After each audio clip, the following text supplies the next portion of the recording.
So, well, how we doing, fellas? Shibba-da-dip-dee-doo. If you wouldn't mind, hit the like button, because nobody wants to watch this. You think I'm making a Mikale Olson, James Lindsay video? For the health of my channel? No, this is a passion project, fellas. This is a passion project. Undead Arachnid, you are going to make an appearance later on with what you said in that legendary PSYOP stream that we had. Elisap 2037 became a YouTube member. Well, you're going to get the inside scoop with a video I'm going to be showing, which was behind the paywall, which was us fabricating organic engagement on a James Lindsay stream, because there is none. Because nobody wants to watch James Lindsay, which I hope to prove more and more in the future. Now, we have the covert convert, a Christian named Mikale Olson. Very Christian name, Mikale Olson. And the goodest guy that ever goyed, James Lindsay. And they're going to be talking about the woke right now. Fellas, I'm going to say it till the day I die, baby.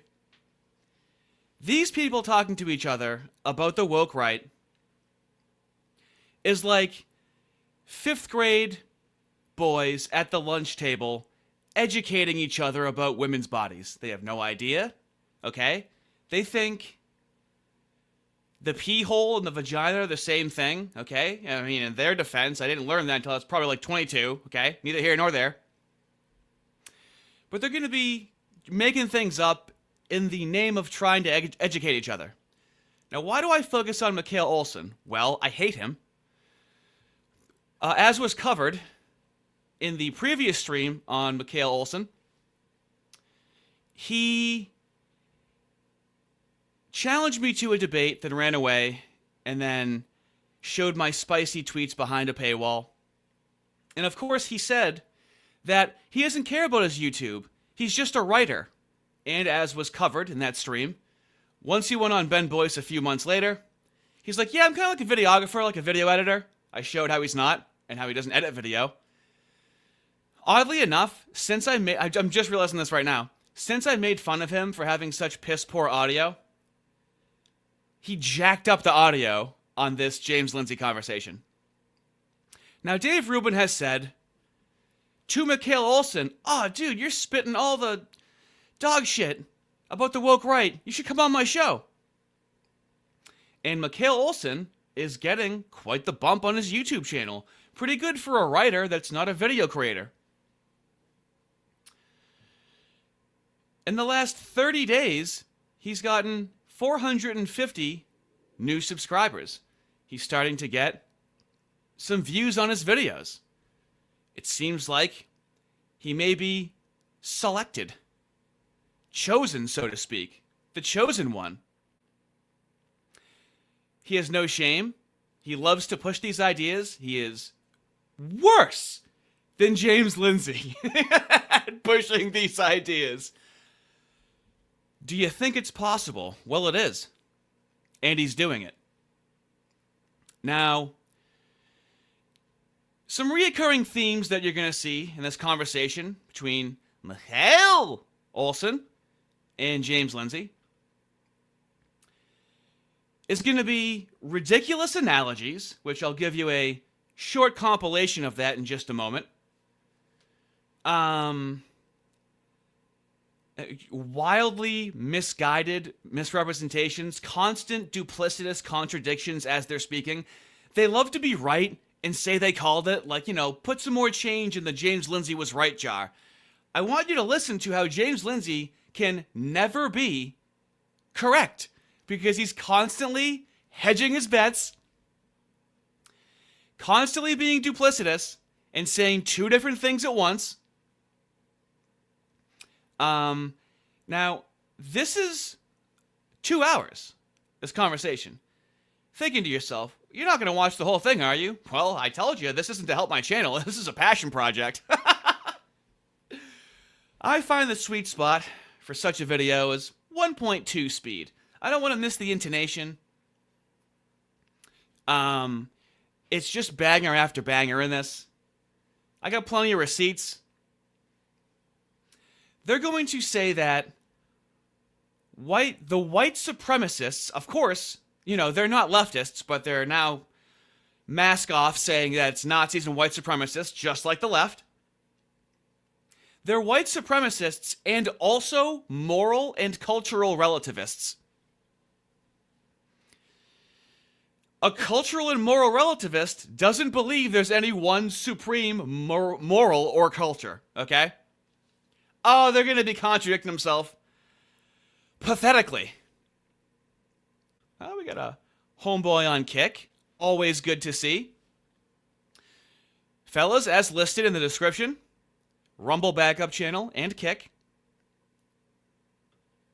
So, let's dip our toe into some analogies that you might hear throughout this entire thing, just to get a feel for how these people talk. It's kind of like this. What is it? Well, I'll tell you what it's kind of like. Words, this is part of the symphony. And I don't think that's the case, actually. From what I understand, this was totally like a bad hop of the ball. Bad hop of the ball. The most interesting part of this to me, in some weird sense, not that Milo is in any sense interesting, but is that he's all of a sudden like... Oh yeah, that's another thing. James always has to be backhanded. You can tell who James doesn't like, because he has to be a bitchy female when he's talking about him. Not that he's interesting at all. Just say it. Elevated out of the sewer on a crane, propped down in the middle. It's like he's been given a Tommy gun and is just told to spin and shoot. Yeah. And it doesn't matter if he shoots at a friend. Once this comes up in the conversation they had, I'm going to show you how James Lindsay did that on steroids a few months before. An enemy, it doesn't matter who he shoots at, just shoot. Where like Baby Daddy came out and said the wrong thing, and now everybody's up out of their chairs like slinging stuff at each other and screaming and throwing punches and stuff, and the security dudes are up trying to like put him in a headlock. That's what it's like. We're kind of in that moment, and there's political realities that you can't just you know people are like, well, flip the table. Well, you can't just flip the table without like some kind of a revolution. And it's like talking to people that are looking in on an alien land. They don't have it's like they went to Europa and discovered a people called MAGA that they have no idea what their customs or cultures are. They're coming out of their shell. So they went, it's like they were like the alt-right was like the caterpillar. And then during the Biden years, it went in its cocoon. And now this like ugly death butterfly has come out. And I think that caterpillar to pupa to death butterfly is sort of the right picture to understand what's happened over these periods of time. They went into a cocoon because it wasn't time, and now the death butterfly is out, killing us. Yeah, that makes sense now. And like if we and now the death butterfly is out killing us. Put another nickel in the James Lindsay was right jar. How can you be correct about any of these things? He told you. He told you. Just take that we've got this big, ugly, black, dark MAGA death butterfly flying out as come out of his pupa, and it's like raining hell down upon our movement and casting an ugly shadow and scaring people off and whatever else. Between the wake of Charlie's assassination, so in our timeline, you have the alt-right caterpillar goes into the infiltrate pupa, comes out as the death butterfly just before Trump's election last year. And now all of a sudden people are like, oh shit, there's a death butterfly. And so the death butterfly, I don't know what we've done to it yet, but it is freaking the hell out and acting very erratically and making things a lot worse. It's like, I don't know, Mothra or whatever. It's just ravaging the movement. To use our death butterfly analogy, that this thing is in the sky, spazzing the hell out now. Right. James Lindsay isn't spazzing the hell out. The fictional death butterfly he made up, that's spazzing the hell out. You know what? I'm just too excited. And there's also just too much to cover.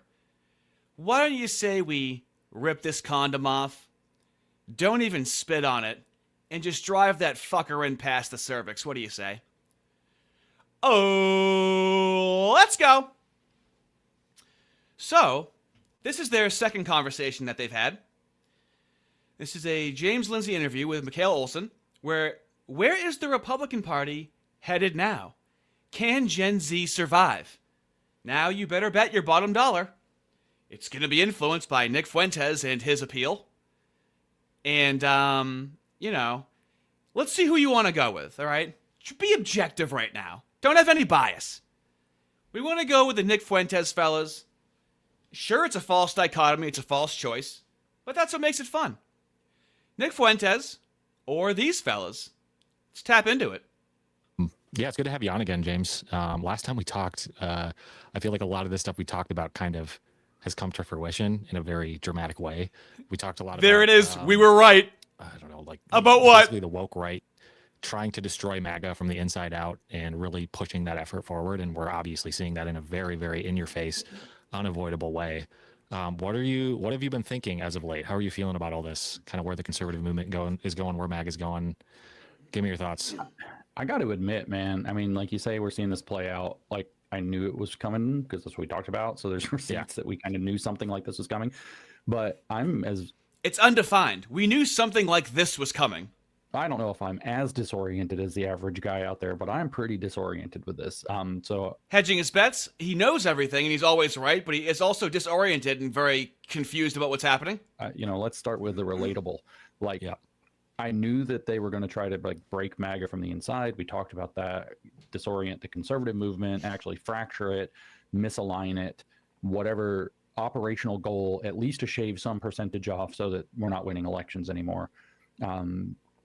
And now it's like, I don't know exactly. This is the issue with the whole equal and opposite thing. He has to act like it's the left where they just want to tear things down.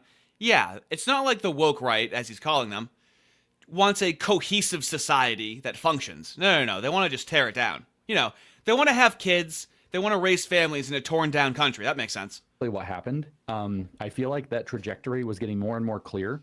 And then something in the wake of the Nick Fuentes interview on Tucker Carlson, followed by, and I think this is the crucial part of the story, the Kevin Roberts awkward ass hostage video defense of Tucker Carlson in the wake of it. Watch. Like, my sense is, and this is a guess. Ooh, spidey senses. It's a guess. An educated guess. Okay. There's at least two possibilities. He called it if he's right. In either case, what's going on is a phase of way more chaos than I would have predicted. Okay, and so one of two things is happening. Didn't predict it. They're using this chaos specifically to shift to the next phase of whatever the hell they have planned. In other words, this is... What is the chaos exactly? The fact that 4chan became mainstream and it's many of the opinions we've been hearing on back channels for years now that are coming to light and they don't have any arguments against them and don't want to debate them? This is part of the symphony. Mm-hmm. And I don't know if... I don't think that's the case, actually. My intuition is that after... For whatever reason, and I don't think it was Tucker interviewing Fuentes, as many alarms as that raised for people, because it is, regardless of what people think, because it was such a softball interview, because they passed it off like it was normal, because it happened really in a sense at all. People are like, because you had a conversation, it's like, yeah, with that guy, yeah. Right. You want to go talk to him? Go have coffee. Very liberal, marketplace of ideas. If you want to talk to him, go have coffee privately, not being recorded in the marketplace of ideas. Love it. You had a conversation with him in front of presumably millions of viewers. This is not having a conversation. It's doing a show. It's a completely different behavior. Okay. Right. But it's not even that. That raised eyebrows. But then Kevin Roberts, because he's the president of... Already duplicitous, describes what it is and he goes, but it's not even that.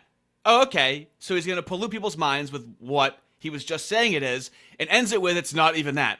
Always hedging his bets. A massive, allegedly normie-coded conservative institution, arguably the biggest conservative institution we have outside of the Republican Party. Turning Point might be bigger in numbers, but it's actually not bigger in dollars, and it's certainly not got more clout or gravitas. What does James know about clout or gravitas? Like the thing, and so the president of that is like, no, this was totally normal, and we defend Tucker Carlson forever. And it's like everybody's all of a sudden like, wait a minute, this isn't just weirdos online. It's not just Tucker being strange. Like, this is happening in reality too. And my guess is that in that week when those two things happened, something broke. Like all of a sudden, it was like the plan that we had just got jacked up. And from what I understand, and I don't have secret insider knowledge like the here, so atheist I'm Big not Bang. Back channel. I know There's a lot some of people unknown and cause, whatever, but I'm not talking on back channel knowledge. From what I understand, this was totally like a bad hop of the ball. Like Kevin made that video. Kevin Roberts made that video at Heritage because of this awkward coincidence that happened that he felt like he had to address, which was that Heritage had a contract with Tucker up until like June or July. It had expired quietly, no big deal. This is what happens. It did not get renewed. And some intern or whatever at Heritage doing their job went and cleaned up like their donor page and took Tucker's information off. As it happens, the day after the Fuentes interview drops. Totally the worst timing. And then Jason Hart, who's like this journalist, noticed that. And he raised the issue and thus created the perception, apparently incorrectly, but maybe not all the way, I think totally created the incorrect perception that Heritage was distancing itself from Tucker. Well, there is a correct and incorrect perception. By God, you don't want to distance yourself from the mafia boss. So Kevin comes up in this hostage video and just, no, we're not doing that. Who is the mafia boss? It's so mooey. Somebody else has this supreme power that he doesn't have. The mafia boss. You know, and all of a sudden the whole world becomes aware. So my guess is that something slipped, as you might say, that week, and people realize this woke right thing is a real threat. The narrative that you and I had been talking. People realized this woke right thing is a real threat. That is pure, raw, crystallized, aging like wine cope right there. Stackademic Slagent, who will make an appearance later on, I believe. $5, thank you very much. Sifu James Ling C. 1,488-year-old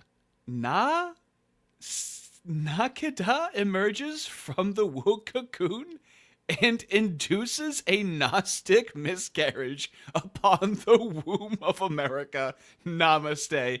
Fellas, in fact, namaste. Hands that heel. Talking about previously slipped into common knowledge, which is that this is a, some kind of an operation that's happening. Some kind of operation. This guy's right. Derail the MAGA agenda or the conservative movement, the Republican Party. It is interesting. And that became common knowledge. Whether it's even correct or not, and I think it is, everybody believed it all of a sudden all at once. And so what I think Abigail's Brown Star should also make an appearance later on. Scrambling because the plan got messed up. And they're kind of like, the most interesting part of this to me, in some weird sense, not that Milo is in any sense interesting, but the most interesting part to me, in some weird sense, not that Milo is in any way interesting. Does he have a tampon in? Is he on his period? It's pure raw emotion constantly clashing with itself. Just say it. Say it with your chest, you pussy. Is that he's all of a sudden like elevated out of the sewer on a crane, propped down in the middle. It's like he's been given a Tommy gun and just told to spin and shoot. Yeah. And it doesn't matter if he shoots at a friend and then. He's just been given a Tommy gun and he's been told to spin and shoot. Artie, do you have it? Now, this is from... any of those pictures? A video that was removed from YouTube. I'll show you why. It's because James Lindsay was describing the woke right, and I said the J-E double schnozzy sticks before it.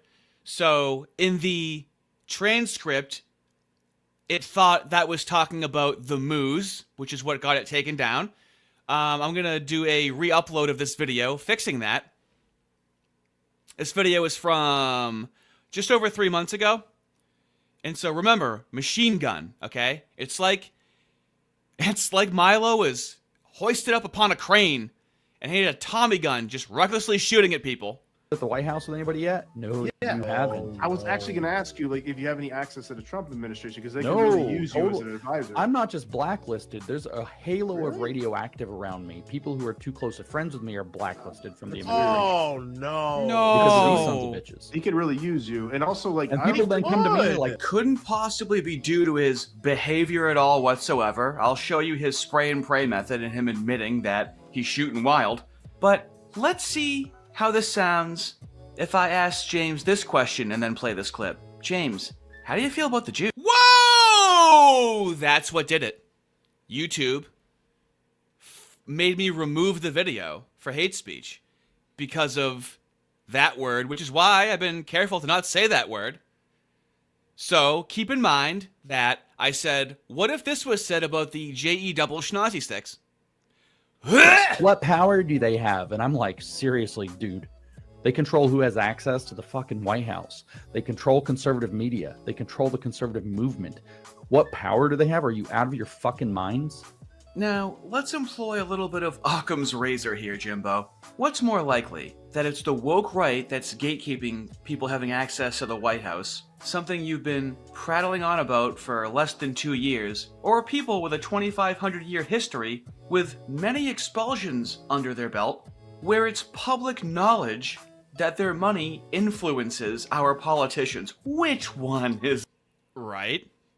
Now, if you say it about the schnozolas, gets you banned. Odd.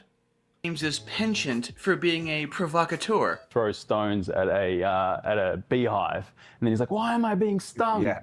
Why would they sting me?" And I see that's happening. Well, here. that's what happened when I started getting stung over the first couple things. Yeah. But then I realized this jungle's infested with hornets. And I got a rock cannon to fire at them intentionally, willing to take as many stings as it takes to get rid of the nest. Well, but okay. Then in fact, I kind of enjoy the stings. That's there you go. There you go. That's the problem, and that's why you're in this position. So here's the problem. I'm not complaining about my position though. No. So totally. Yeah. A lot of, I feel like you're a pussy, James Lindsay is. I'm not complaining about my position though. No. They freaking canceled me. I'm not complaining about my position though. No. They freaking canceled me. I'm not complaining about my position though. They freaking canceled me. James Lindsay acts all big and bad, like he doesn't care and like he can take it, and then he sounds like he's gonna fucking cry like a little bitch. Here, let me play it again. They freaking canceled me. Let's see how James Lindsay handles the accountability of calling Dave Smith a libertarian woke right, and he's obviously incorrect. So the video is called the DARVO of James Lindsay because he likes to say that other people, woke right, are DARVO. And the video is about how he fits his own description of DARVO. This is that was the machine seed gun of what's going on. You're getting attacked, and you go into this machine gun mode. Specifically, I was getting attacked and being asked. So James Lindsay admits that he has a machine gun approach and recklessly fires at anyone and everyone. James, the thing you're saying doesn't exist. Give us examples of it. Then I see this remark from Dave Smith about something to do with Israel that matches exactly this kind of stuff the Groypers were saying. Oh, someone said something about Israel, so you called them woke right. Is anybody surprised, James? Outside of your bubble, no one's surprised at all whatsoever. I can't believe you said it. I can't believe I haven't made this point. I've seen this footage plenty of times. The things we learn. I don't know who he is. I just know he's a big following. And I'm like, there's an example of what I'm talking about. And it's like when you go to the park and a little dog starts following you around and you don't know why. A little more antagonization right there, right? So he called a libertarian, Dave Smith, woke right. And then he's like, yeah, but he's not woke right. And so whatever, like let's just let it go. Of what I'm talking about. And it's like when you go to the park and a little dog starts following you around and you don't know why. And you're like, go home, little dog. Ooh, he was clearly wrong. He admits he had no idea what he was saying and he was just using it like a pejorative, like calling him racist, Nazi, far right, transphobic. He was using it the exact same way. And instead of having a degree of humility, he's like, yeah, he was like following me around like a little dog. We're still attacking. Do you see how we're still attacking right now? Borderline denying. Denying the fact that you should have humility, I suppose. He's like, yeah, I did. And let's see how he handles being wrong. Error to have made. You live with him. It'll all boil You live with it. In my opinion, I was wrong. You live with it. Is to clean that up thoroughly. I did that like in October. Feeling like some denial right now where he's like, that was in October of and then he says he did it in October. I show how he continued to call Dave Smith woke right and repost how he's woke right. And the way that he got there, oddly enough, is because he used the machine gun approach that he admitted to. Interesting, but is that he's all of a sudden like elevated out of the sewer on a crane, propped down in the middle. It's like he's been given a Tommy gun and is just told to spin and shoot.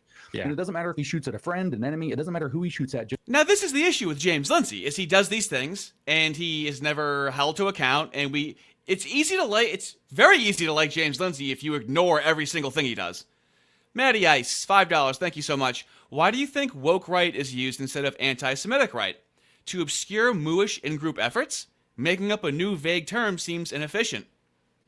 Well, that seems to be why he literally admitted with Dave Smith that he called him woke right because he was criticizing Israel. Just shoot. And it's like he's taking out people that, in my opinion, would, if there is this operation that I think is happening, that are part of it. He's taking out people that are not part of it. He's firing at friends and enemies alike. Like James Lindsay with Dave Smith happening in whatever that movement is doing. The ultimate picture is that the buttoned up, cigar club, post-liberal crowd has to advance academic agent. Can we agree on that? Because he smokes cigars. Shit show movement that's all around it. I think we talked about that a little bit as well. Yeah. Where last time we talked about that, where like you're going to see a shift now once the crazies really come out to shine, as we're seeing this. The crazies so now you're come out to shine. People distancing themselves from Candace that otherwise didn't up until this very moment because they still have the post-liberal agenda. Oh yeah, can you believe that some people are distancing themselves from Candace Owens? Yeah, and to them, it's all or nothing. They're splitting constantly, either all good or all bad, and they project that onto their interlocutors. To push forward, the woke right agenda to push forward, whatever you'd like to call it. And I think this is why people are celebrating certain people calling out Candace right now that otherwise didn't. I'm like, guys. Come on, we get it. Come on. This is not necessarily a good It's sign. Not good. Not a good it thing. sucks too. Right again. Nick is on they're all still defending Nick, but Candace another is coin in the jar to go after, right? Right. Unless you're Milo, he's doing exactly the opposite. And it's like, it's absolutely and like he can't understand how they're not all acting in a uniform way. Gay lover thing with Nick. Just kidding. I don't know if they have a relationship, but they have got him. Total, like, gay lover spat with each other. That's more believable flares than up Candace's occasionally, and it's like kind of gross and embarrassing that I even know all this tabloid drama because this is the other effect. See, he's too good for it, but still has to engage in it. There's constantly duplicitous. Fighting what the left is still doing or focusing our energies to defeating things. There's just Jerry Springer on X every day, where it's all constant. The big conservative media personalities. He feels guilty for enjoying it. Just enjoy it. Putting out this next crazier video, and of course, everybody's got to see what the next crazier video is. You don't have to watch other shit. Maybe for good reasons. Is change the channel. About Candace. Candace is calling everybody names that ever says anything about her. Everybody's accusing everybody else of having killed Charlie Kirk, even though the guy that probably killed Charlie Kirk is under arrest and being prosecuted for that. Like, it's insane. But we're all watching. The guy that shot him. Right? Isn't that ridiculous that people are doubting the perpetrator of the Charlie Kirk assassination now? For your own knowledge, I haven't looked into this. I was going to cover this, but Ian Carroll has a little spat going on with Nick Fuentes. Nick Fuentes is accepting the narrative. Ian Carroll has, as he always does, a lot of receipts and compelling evidence as to how the narrative we've been told around Charlie Kirk's assassination is untrue. Feel free to watch that video if you want. It's on Ian Carroll's channel. Yeah, and it's an insult even to Jerry Springer, which is amazing. Yeah. But it's like we're at the moment, if you used to watch like Mari or Jerry or whatever, where like Baby Daddy came out and said the wrong thing, and now everybody's up out of their chairs like slinging stuff at what each are you other, talking about? And throwing punches and stuff. And the PhD security dudes are up trying to like put him in a headlock. We're kind of in that moment, and it's just mass chaos, and nobody knows what the hell's going on. What I see people doing is you don't know what's going on. Fast. They're like, I don't know, Christmas is coming. James, baby, here's what's going on, okay? White people realize that they have to advocate for themselves across the West, okay? They are being targeted for being white, and so they must unify around being white. Now, on that journey that is being taken, they're realizing, hey, there's a reason why all these other groups align along heritage, ethnicity, and race. There's a lot of value in that, and it's been denied to us governmentally and through private institutions in society. And so the white people are teaming up, and they realize that the Moos have been the main antagonist to their association that we've covered extensively on this channel. And I'm just going to go spend time with my family and get off X. And I'm hearing a ton of that. I feel that. I feel that very strongly. Oh, like, yeah, me too. I'm just going to go outside. It's cold as hell and sucks in the rain, and I'm going to go out anyway because it's not on X. I'm going to go outside. Yeah, that's how I felt lately. Why do you have to go outside to not go on X? I'm going to go out in the cold rather than going on X. See, and this is funny because Mikale Olson, as I covered, made a video on how he's quitting social media. He's not. He's still on X. When he says social media, he's addicted to X. And I understand that. I wouldn't say I'm addicted to X. I'm enjoying it. I'm not, like, putting off other things in my life to be on X. It's becoming a part-time job for me to know what's going on. But they have this guilt and shame for being on X so much that, of course, they have to project onto the rest of us. I mean, we were texting a little bit about that. Of just like, it's just exhausting. That it's nauseating. I made a little, like, 5-minute video about that. Just how nauseating. It's nauseating. Oh, I don't even have this prepared. It's nauseating. He made a little 5-minute video about that. Well, Mikale, my Christian friend, Mikale Olson. Yeah, you know, I was like saying kind of the same thing. I made like a little 5-minute video about that.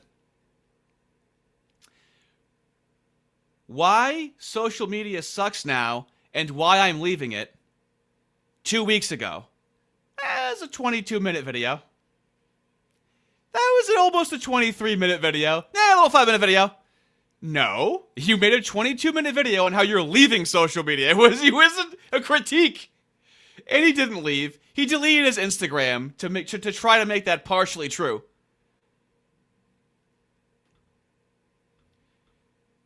Stackatipics Agent, $2, thank you so much. Don't infringe upon James's freedom of dissociation. Exactly.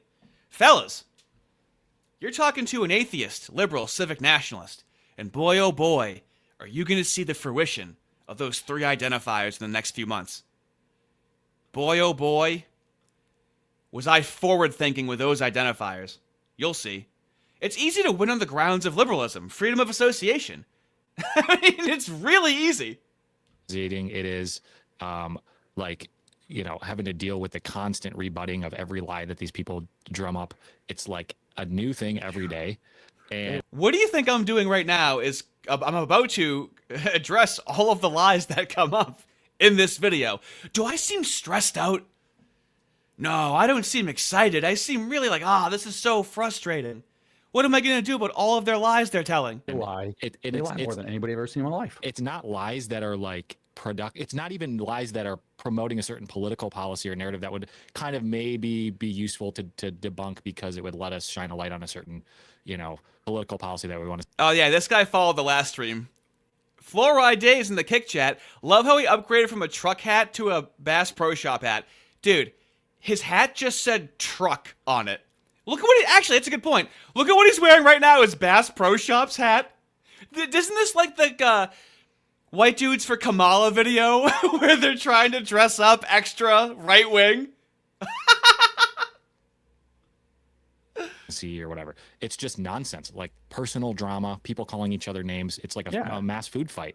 And like Milo, not that he's the best example of anything in the universe, but I get that there's pre-recording, so it didn't happen in reality 2 days apart. Yeah. But he shows up on Tucker, literally argues the thesis on one of the biggest conservative podcasts that nobody is gay. Yeah. Gay doesn't exist. Yes. 2 days later, I get that's when it airs. 2 days after it airs. So he recorded that sometime probably a week or 2 earlier at the most, maybe a little longer. I don't know. But it airs 2 days later. He's on Timcast live saying Charlie Kirk is gay. Right. Mm-hmm. And it's like, what? Nobody's gay. Charlie Kirk is gay. We get this. The audience gets this in 48 hours. Like this heads. People do things that are gay and homosexual. The argument is that they are not born that way. Now there may be. I mean, what are you not going to call someone gay when they do gay shit? Why am I explaining this? That's what he meant, okay? And he's being salacious, like, it's like talking to a child. Spinning. Or Candace saying, or Candace saying, like, oh, I like Blake from Turning Point. He's like the only person I like over there. He's the only honest one. And then literally 48 hours later, all he does is lie. He's a horrible person. I don't know why anyone listens to him. It's just like... Yeah. It's like so what the ridiculous heck at this point, and this is what I was checkout time. Yeah, it's just I'm at a point personally where I'm just they're talking about checking out while being very invested in what's going on. Dude, the level of cope is insane. New GM, $5. Thank you very much. What have I missed, fellas? Absolutely nothing. Say it again, y'all! It's like, I struggle to even log on to the internet and because I know exactly what I'm going to see as soon as I open X. It's going to be my wife is like nonsense. a savant for this kind of thing, and so she's got intuition out there, not in some hippy dippy stupid way either. She's from like freaking Toledo, man. Like she's got like the real, right? His wife is from friggin' Toledo, man. She's got like the real. So what? James Lindsay is trying to convince us that he married some street bitch from the mean streets of Toledo? Yeah, a woman that's tough as nails definitely goes for a man like James Lindsay. The way he invokes his wife is fucking odd. Drenth, $5, thank you so much. I have this on my third screen. Their voices are so grating to listen to, I had to guess who was talking. Yeah, they do hit that estrogenic pitch. I couldn't agree more. Yeah. So just real life, good common sense, right? So she used to she gets it. She's from the X, streets. she wanted to see what I was up to and kind of stay abreast of what's happening and kind of be on the edge of the social environment and just hang out and get some news, we get it. see what's happening. We know, world, going stay on X. vaguely informed. Largely not because at that point she wanted to stay politically informed as a political individual. You guys ever hear that Louis C.K. bit where he's the difference between a man telling a story and a woman telling a story, where a man tells a story, goes, I got a tomato, I ate it, and it was good. And then he goes on to this big, long 2-minute diatribe of a woman telling a story about eating a tomato. She'd already kind of, moved past that in her life, but rather because she wanted to be able to understand what the hell I'm talking about half the time. And so she's just kind of on the edges, checking it out. Yeah, and now she's like, there's no point in going on there because I can't learn anything. I can't learn a single damn thing because the algorithm or... Going on social media to learn things. See how they use social media? You would go to YouTube to look up a tutorial to do something. For example, anyone that edits video knows that you have to sit through a 14-year-old Indian boy telling you how to use After Effects. The people or whatever it is that feeds her feed is just throwing her, like you said, this food fight constantly, this garbage. There's nothing to learn. There's no getting informed about the world. You don't even see what's happening in the world. All you see is so-and-so called so-and-so a name and this and that and the other thing. And I don't know if that's algorithmic. I don't know if it's... Can we agree free speech and access to information talking about them? I don't know if it's learning discernment and how to decipher what's real and what's not. The trailer park at this point. Did we all become... might be. Is her algorithm showing her this because she follows me and I'm technically by default part of the trailer park? I don't know. And so... Just so you guys know, these guys are the alt media CNN. When they talk to normies that aren't in this online sphere, they're telling them the inside scoop, okay? It's not good, but she's like, there's no point in signing in, so she doesn't. And she's dipping out of Instagram for a completely different reason. And I feel it too. I try to flip through my Instagram. I used to like to look through either reels or pictures or whatever. It's some guy's cooking a steak. I used to see tons of steaks. It's oh, that's a cool recipe. Yeah. Oh, this Mexican food guy. Wow. That's a good point. Total Blackout Painting. His face is so fucking uneven. I'm convinced Mikale Olson has been watching. I almost know for a fact, has been watching my videos on him because he cranked the audio for this video. And he also deleted his Instagram, which is where I went to show his side profile. But look at that. Anti-Christian nose.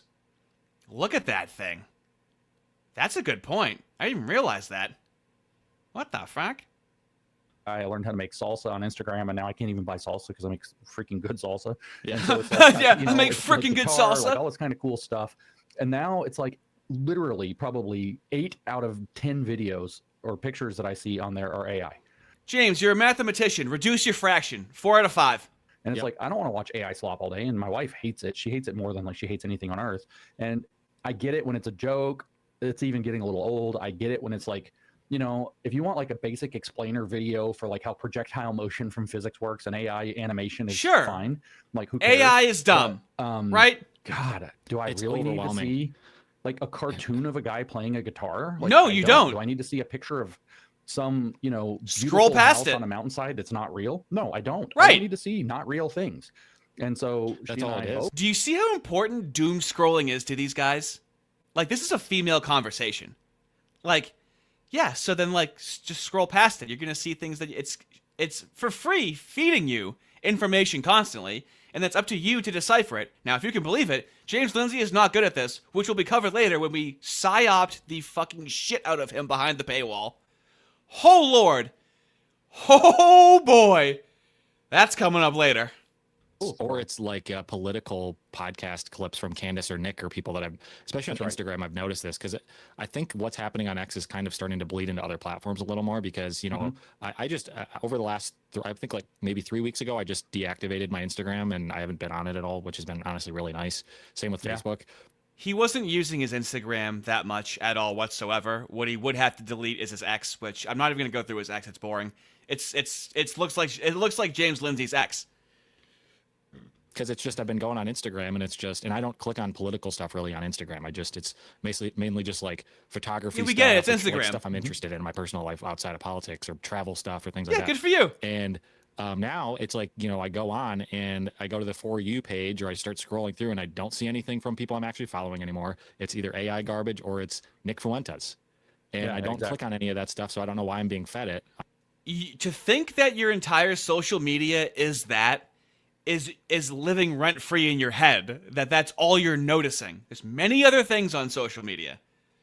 If I show you my YouTube shorts, what it recommends to me, it's obscure WWE wrestling lore and compilations of Down syndrome people. Imagine if I was like, the whole internet is just WWE compilations and Down syndrome. I can't even say it. It doesn't make any sense. Soul in the Lich for your currency. Thank you so much. We're calling them Nazis and bigots. Why aren't they on their knees to beg for forgiveness? James, Healing Hands, Woke Right Hunter. Yeah. Well, the left, as James has taught us, will do the same thing over and over again. And where do you think the left learned it from? Oh, Lord! Quizits Chatterack. For 10 gifted, rhetorically defective memberships, you might make an appearance in what's coming up later on. I know that I have a clip of you on screen where Isaiah tries to read your name, where they think this is an organic conversation. I have that somewhere. I don't know if it made the clip, but fellas, the 10 people that got those memberships, you're going to want to see the checking in on Isaiah video, okay? Many inside jokes will be coming from that. It is, without question, the most fun I've ever had on this channel. On Instagram. And it's just the nature of social media. It's garbage now. It's not actually informative. It's not social. You're not actually socializing with your friends in a productive way most of the time. I'm very social with the fellas on there. Yeah. There's no news there. It's just it's just crazy. Yeah. Yeah. Okay. So point one is achieved. Social media sucks now. To you, a new phase of it sucks to you. Reality that we have to figure out how to navigate. But yeah, so that's like that wasn't the question, but we went off on this weird tangent. The question is, what's going on with the right now, right? And so you have this huge fight, but let's direct that. Here's what's happening, big picture. We all know a hard truth. Double Bumble for $5. Thank you so much. Just noticed we're not giving near as much money without Fist here. Bring Fist back. Yeah. Do you think in your heart of hearts that in the thumbnail is going to fucking bring people in here? You really think I'm trying to make money right now? I appreciate it. It's very much appreciated. It's what keeps the streams going and makes them fun. But you have to realize this is for the fellas that were behind the paywall. And for people that really, this is a more niche video. But always trash me and Hype Fist every day. Whether you like him or whether you don't like him, the fact of the matter is that President Trump's political power time is coming to an end. So what we're actually looking at not like immediately, he's got, in theory, 3 more years in office. But after that, so we're already smelling this. We already recognize smelling it. We have for a little bit of time. We're not descriptively acknowledging it. We're smelling we have a direction for the party. And the question has been, is it going to be MAGA or is it going to be something else? So we're looking at what does the Republican Party look like post-Trump or post-MAGA? And that's what the fight, all this fighting right now ultimately is about. What is that? It's not just about sinking MAGA. We're off the MAGA train so far. MAGA environment, or I should say the new post-Trump identity environment. Yeah. Because MAGA could continue. right? And so the three kind of answers on the table, and there are three, although you could say a fourth one is something new. The three answers on the table that are fighting it I'm out sorry, right what was now that? are something in the line of the establishment Republican Party one is something new. Answers on the table, and there are three, although you could say a fourth one is something new. Fourth one. The three answers on the table that are fighting 3 or 4 right now are something in the line of the establishment Republican Party as it's been for the past 40 years, which is getting branded as neocon, sometimes fairly and sometimes unfairly. Okay, what's that? One? The decent establishment and the shitty establishment. And then good and bad. This Pat Buchanan post-liberal paleocon that is definitely trying to steal the thunder and the direction of the Republican Party to the point where it's going to play some. What's the identity of any of these groups, James? If it can't control it, they're just numbers to them. You have the MAGA, right, which is this break from the establishment Republican Party of, say, Ronald Reagan even or whatever, but going in some new direction. And you could almost call it, if we wanted to be nerdy about it, MAGA could almost be called neo-Reaganism. Oh, we got to do a new phrase. That's what we can call it. We can call it something new. So much heavy reliance on, big government and all this others, and so much foreign activity.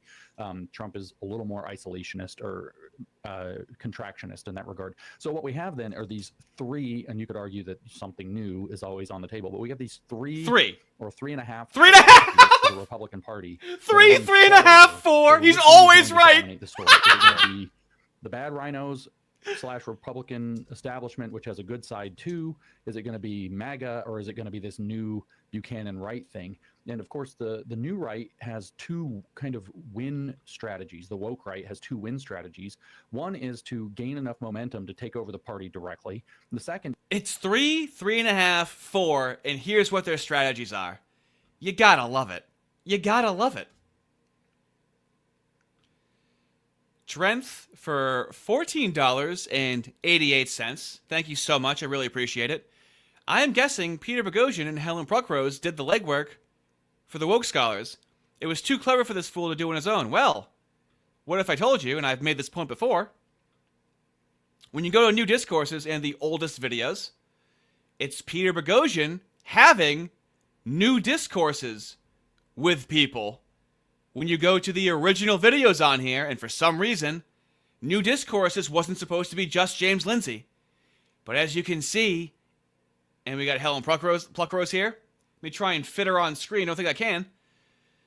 And then it just slowly turned into just James Lindsay. They all got the hell away from him. And none of them want to talk about it.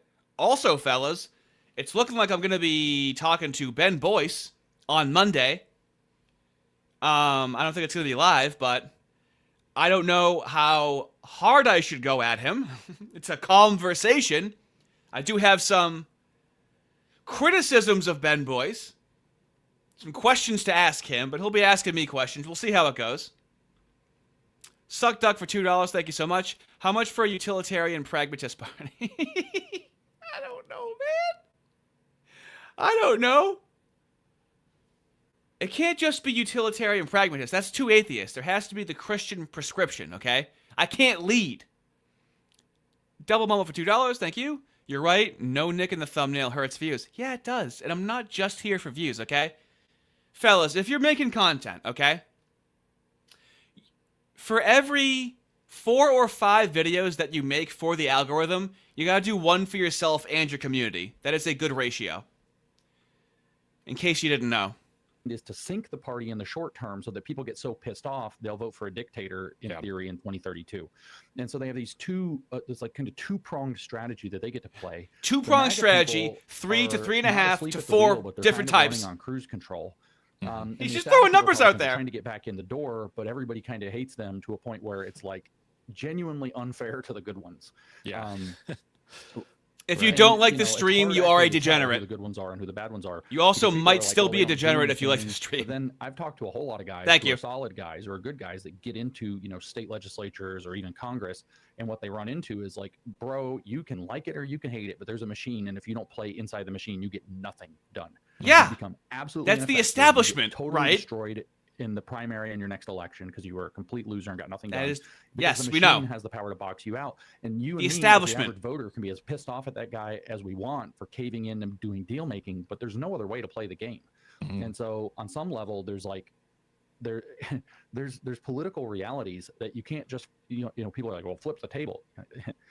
Well, you can't just flip the table without like some kind of so what do we do? And if there's some kind of a what are the solutions? Like in woke right, like we're going to be in a shithole country is what we're going to be in at a minimum for a short period of time. But everybody does, like, we all forget, like the left, the Democrats and the left are over here like waiting for that, right? Yeah. And they're already organized. Look at Mamdani, like they're organized. Look at Mamdani. Look at the last century of the left. Right. There is no sane left. There is no moderate Democrat.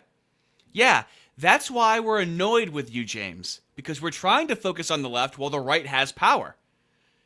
That's why people lash out at you, especially when you're a hidden atheist that lectures people on Christianity. The new GM, $10. Thank you so much. I really appreciate it.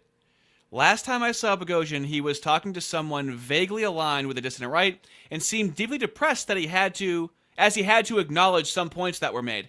Yeah, so this is the point of, like, to be a liberal, you don't really give a shit, right? I want to be wrong as a liberal. As a liberal, it's just a defensive position. Free speech, private property, freedom of association. There's not a lot of, like, prescriptions there. Sure, it feels bad that we're not all equal. Sure. But you have to acknowledge reality. And so, like, the fact that Bogosian would be like, it's like, why? What is your liberalism prescribing, especially without Christianity? Hedonism and communism, it turns out. They have their own actually civil war conflict. I've been talking, everybody's going to jump on this and clip it because, the prediction was, this is what Tim Pool said about me early in the year. James is just, he thinks that Trump is going to go down, he's going to lose, and we're just going to position himself so that he can go with the left. This sounds like a child in therapy when they ask them to describe the person that hurt their feelings. He thinks that Trump is going to go down, he's going to lose, and we're just going to position himself so that he can go with the left, and he's going to be back in with the left, and he's going to betray the Republican Party. PhD! Like, he was accusing me of that shit. And So Tim Pool was accusing him of creating a wedge on the right to gain favor with the left. So, of course, James Lindsay has to use that very petulant tone to then say this directly after. With the left, and he's going to betray the Republican Party. Like, he was accusing me of that shit. And so I'm going to say, I've been talking to some Democrats. I didn't mean to. So I was talking to some Democrats, and I didn't mean to. He had to poison the well so badly before he admitted that. Happened to go to a thing that was, like, bipartisan. It was on TV. So it's like, they're like, do you want to come do election coverage? I'm like, yeah. And there were some Democrats there because no one invited you to do election coverage. What are you talking about? So, which is the Epoch Times TV branch. Okay, so I go do their. Hear me loud and clear. Have any sort of criticism that you want to have of Nick Fuentes or Tim Pool, but they have a body of work that they show on the internet that they actually do things, okay? James Lindsay, is there any record of you going to this election coverage? Like, this is a lie, right? He doesn't make it into content. He just slithers in and out of these things. Do you really believe that he was invited to, like, election coverage and not to do any sort of, like, coverage? What coverage did you do? What is the coverage? You're lying! Their election 2025 thing, and there's a handful of Democrats, and there's a handful of not Democrats, Republicans, and then me, who I don't have a party. And I did talking to these people, and they're people. They're interesting. Some of them have very interesting thoughts. And so, are very tapped into what's some of the left have some interesting thoughts, exactly what Tim Pool was accusing him of doing. Scene that's happening there, and I'm like, okay, this is worth paying attention to. These people are worth talking to. I don't agree with them politically. I don't think that they have like a total great view on socialism or whatever. You think? The Democrats? And they're not. So I'm talking to these people anyway. So I'm talking to socialists. Sense that there's like oh my God, the Democratic Party's getting eaten by the Democratic Socialists and we're effed vibe among a lot of. The Democratic Party is not getting eaten by the Democratic Socialists. The Democrats fully endorsed the communist revolution that was the 2020 BLM riots. James, the Democrats, the DNC, are the above, and then their street thugs, the paramilitary wing, are the communists below. There is a century of this coordination between popular Democrats and the thugs on the street that I have covered in several videos on this very channel. Democrats, like that's a ripple in the force on the Democratic side right now. It's not that they're all walking in lockstep with the DSA. There's going to be a real power struggle, but the problem is they kind of have to keep it all on the deep. Do the Democrats even disavow the Democratic Socialists of America? Have they ever even disavowed them? Like, dude, imagine if the right had, the Democratic Newtsies of America Party. Get the fuck out of here. Yell. And so there's this real issue happening on the Democrat side, too. They can have these two futures, which unfortunately there really needs to be a third one, which is something that's, maybe bigger government, but sane democratic policy needs to get back on the table. Then, sane democratic policy needs to get back on the table. Now, you might think to yourself, James, there is no sane Democratic Party. You sound like a lib that's on the left that's trying to normalize the communism that's strewn throughout the Democratic Party. Are you ready for what he's going to say? So, moderate, sane policy back with the Democrats. Moderate Democrat policy, then you're going to have like the modern current incarnation of the Democratic Party, which has been like Obama, Biden, which is communist in my opinion. Obama and Biden are communist. What is he saying, dude? Aren't those the most moderate ones? The ones that were president? I can't handle it. So we need sane, moderate Democrats, and the presidents were already communists with the Democrats. And so what does he do? Exactly what Tim Pool said, and he goes and starts making friends with the Democrats that are communists. And then you have the freaking DSA, and that's a real freaking problem. Like, that's Mondani, and that's a different animal. We should focus on that instead of the woke right. Has got its own internecine conflicts happening, but I'm not, keen on what's going on. Confusing. But they're waiting for the Republicans to just have a meltdown. But I can tell you from the ones that these Democrats have been talking to, part of the reason they're not talking about the woke right is they're as lost as we are. They don't have these slight. Wait, they're as lost as we are? I thought these guys know what's going on with the woke right, and you got to put a coin in the James Lindsay jar. So now they don't even know what's going on. But you better bet your bottom dollar they're going to be right about it. I was going to ask you that. Like, why do you think, those I have been interviewed by half a dozen reporters from like Washington Post, New York Times, etc. Washington Post and New York Times, he's not keeping one foot in the leftist pool at all, right? No, he's anti-woke. And it's like talking to people that are looking in on an alien land. They don't have it's like they went to Europa and discovered a people called MAGA that they have no. Also, if you want to chat like an absolute degenerate without having to censor yourself, feel free to go to Rumble, as some fun is being had there very slowly. Idea what their customs or cultures are. They're as on the back foot as we are, as far as I can tell. It's like they have this sense like this isn't MAGA, but we want to blame MAGA for that. But this isn't them. Like, this is something different.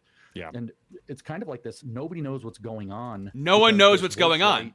Nazi turn operation. Woke right Nazi. And there it is, fellas. It's what we've said the entire time. That instead of saying Nazi, you're saying woke right. There's the admission. No different from leftists. Slugged everybody on on the left side of their face. Right hand hits the left side of the face. What the fuck does that mean, fellas? What does it mean that right hand slaps the left side of the face? Yeah, it's pretty woke. You ever notice when you walk sounds like woke. You ever notice that when you walk, even though your right foot goes in front of you, your left hand goes out the same time that your right foot goes out in front of you? Wake up. Woke. Isn't that crazy? The right hand hits the left side of the face. What if it's a backhand? What are you talking about? This guy needs a backhand. Just knock some sense into him. Trend for $2. Thank you so much. It's fun finding the no words. I'm always shocked. Yeah. It's just another word in the place of the same concept. Slugged everybody on on the left side of their face. Right hand hits the left side of the face, all at once in like the past 12 months. Kind of took everybody by surprise. But what's happening on the right is this conflict between three at least visions, 3.5 visions. Three and a half. Is a half a vision boiling over to like James Lindsay. Is your vision the half a vision of his second term? Do you think that this conflict didn't brew to the level it did up until now because of that reality? Because they knew, like let's say in 2023 or 2024. I mean, it was happening then, but not nearly to this degree. Do you think it was kind of put on standby almost a little bit, at least compared to now, relatively speaking, because they knew Trump was the guy and they knew he was, up for election, and it was kind of like get behind him to, try and get behind that source of power. What are they talking about? I cannot show it on screen, but on the Rumble chat, I'll have to find a way of putting it on screen. For $1, Ugly1313, Lindsay isn't a tool. He's the shed that houses all the tools. I guess if you want, go on Rumble. If you want to say things that you feel very limited for saying on YouTube, get to see some cross-platform action going on for the day that my channel gets demolished. So thanks for hanging out, fellas. Let's keep going. Essentially, and now that he's in and they know he's going to be on his way out is the next move with him, now they're kind of like hitting the gas a little bit harder on this whole project, this redefining what the conservative movement is project. Yeah, I think that's almost exactly. I'm trying to figure out exactly. That's what it seems like, at least. Yeah. I have many things that like I want to say all at once, which happens to me a lot. So, I'm pretty cynical about this movement. I think that the essential core of what we call the woke right has been laying in wait for a long time. Probably. See how of what we call the woke right. It is now not certainly the woke right. We are hedging our bets. It is now what we call the woke right, or Nazi, or whatever word we have to call them. He's right again. In Charlottesville, right? So Charlottesville, which was in 2017, by the way, Charlottesville becomes kind of like the nucleus point for all of this. The alt-right was already a thing. They had their flash in the pan in Charlottesville. I believe that set up a whole bunch of stuff, both left and right. Remember, Biden said he ran specifically, this is all Democrat lies, but he said specifically because of the Charlottesville moment. Yes. Trump got framed on the very fine people thing, and now... And they did that because they were calling the right-wing Nazis, James. Yup. It's what you're doing now. You have this polarization, but what actually happened was, if you notice, if you go back and look, other than a few figures, they all got sidelined or they all kind of disappeared, right? And so the alt-right kind of just shut up after Charlottesville. And you start to have all this weird stuff that came out. They didn't shut up. Actually comes out. They were canceled. Their bank accounts were frozen. All this weird stuff, all these big donors in kind of the back channel positions are like cooking up all these. We need to have better conversations. We need to disagree better. Like we need to heal the divide. All this crap starts to come up, and the alt-right. It's always a bunch of crap. Blah blah blah. And especially once it came up to the second election for Trump in 2020, it's like they all got on Team Trump, and then Trump. Yeah, the guy that they're on Team Trump. This is what you do. Whoever is more popular, you latch on to them. This is politics. As it does not become president. I'm trying to figure out a way to word that. Trump does not become president in January of 2021. January 6th happens. We have this kind of second Charlottesville type moment arise.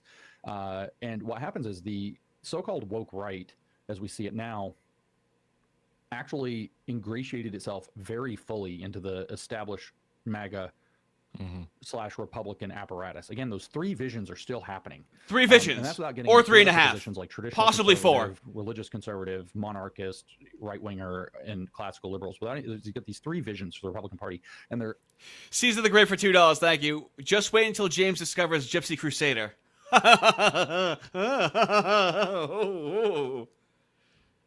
uncomfortably coexisting under the MAGA umbrella. But what I noticed, and what I was actually told in 2021, 2022, I saw it on videos in 23, even going into early 24, was a actual deliberate and clear, unambiguous from the people that we would identify as woke right now, people saying, we're biding our time. We're waiting for our moment. The reason I got blown up That's what you do, like, politically. In the Rumble chat, Ugly1313 for $1, thank you. What about the Gestalt? Right, the Gestalt, right, James? You mush mouth. Yeah, what if we just start taking on different identities of the woke right before you can get there? Really get out in front of it. That stupid thing about Archangel Michael, and it's like, actually, no.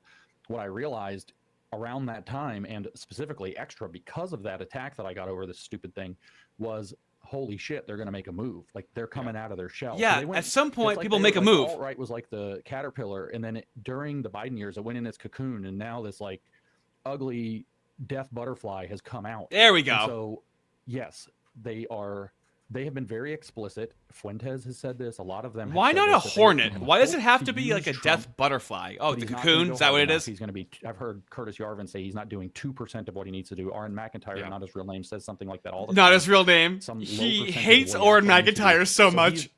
He was a hopeful vehicle who they thought that they could skew into doing enough of their agenda, who they now realize is not going to do enough of their agenda. So they've now declared him Jewish and have decided to just jettison that. And so now it seems like what they've done is shifted plan. This would be kind of after Easter, I think. They've kind of shifted their plan to break the conservative movement, sink MAGA.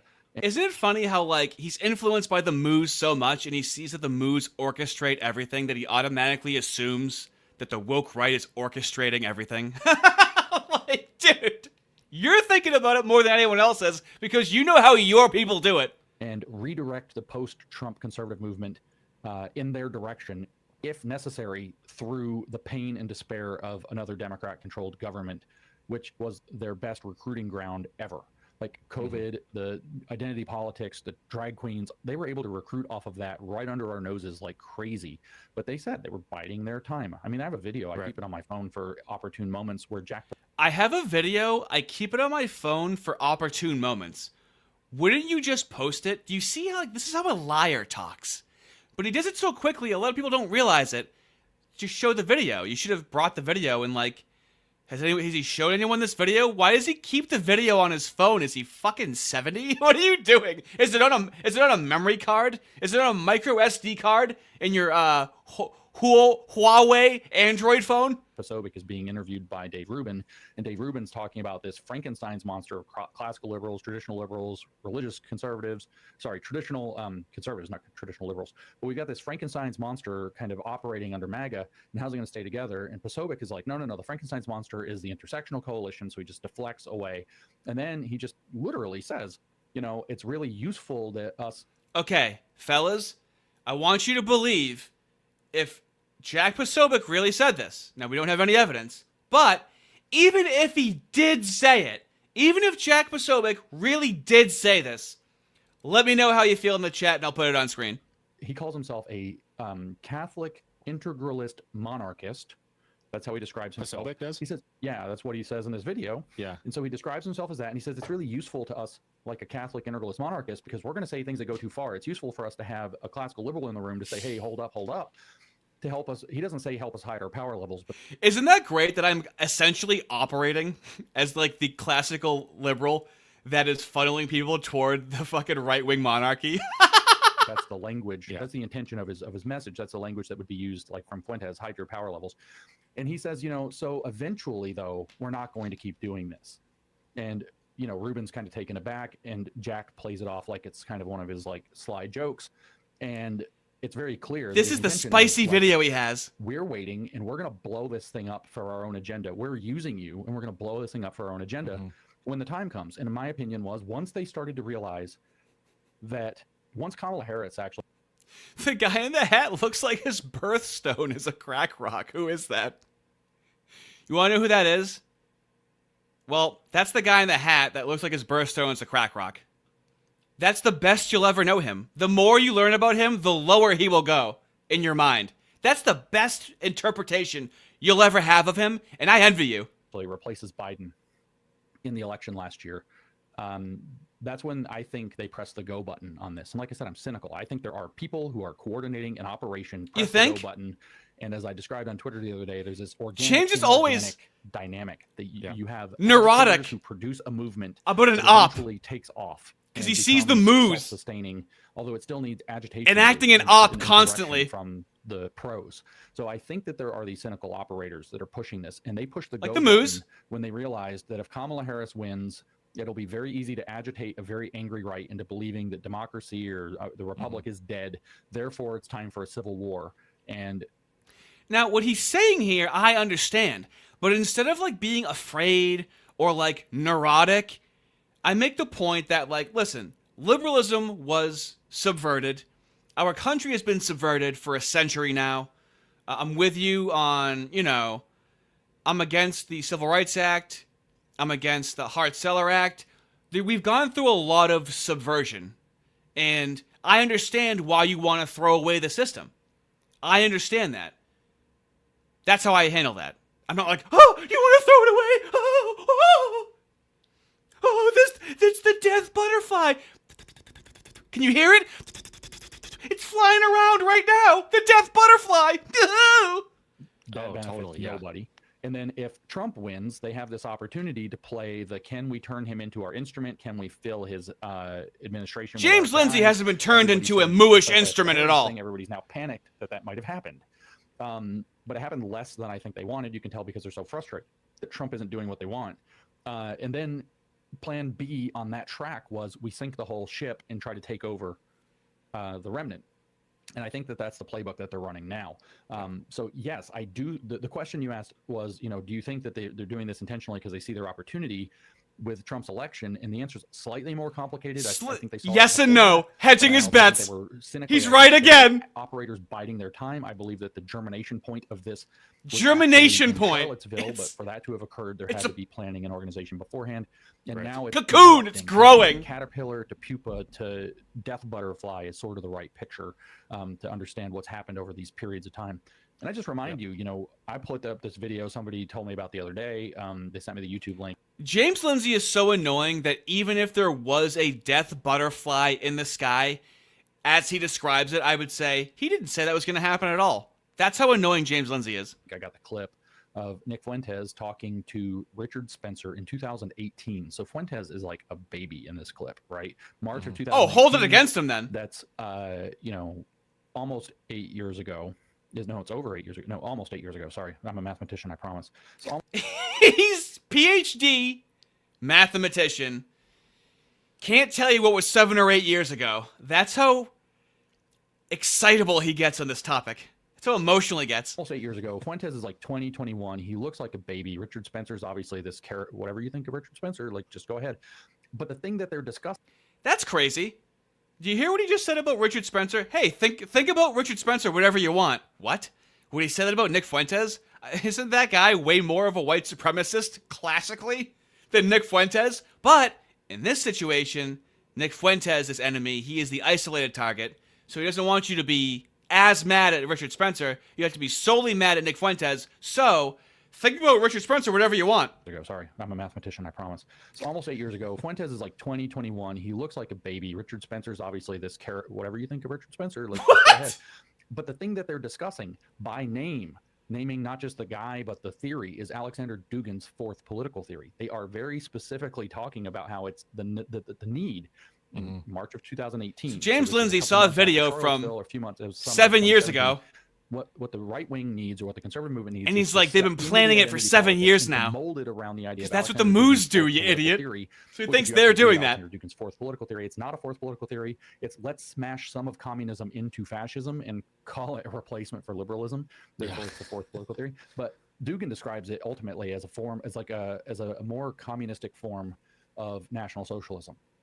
So there you have almost 8 years ago, that plan being organized by people who knew what the hell they were talking about, that have been executing this long-running program. Like I said, I think they were planning it. They went into a cocoon. So I understand what you're saying. Big audio difference between Lindsay and your commentary.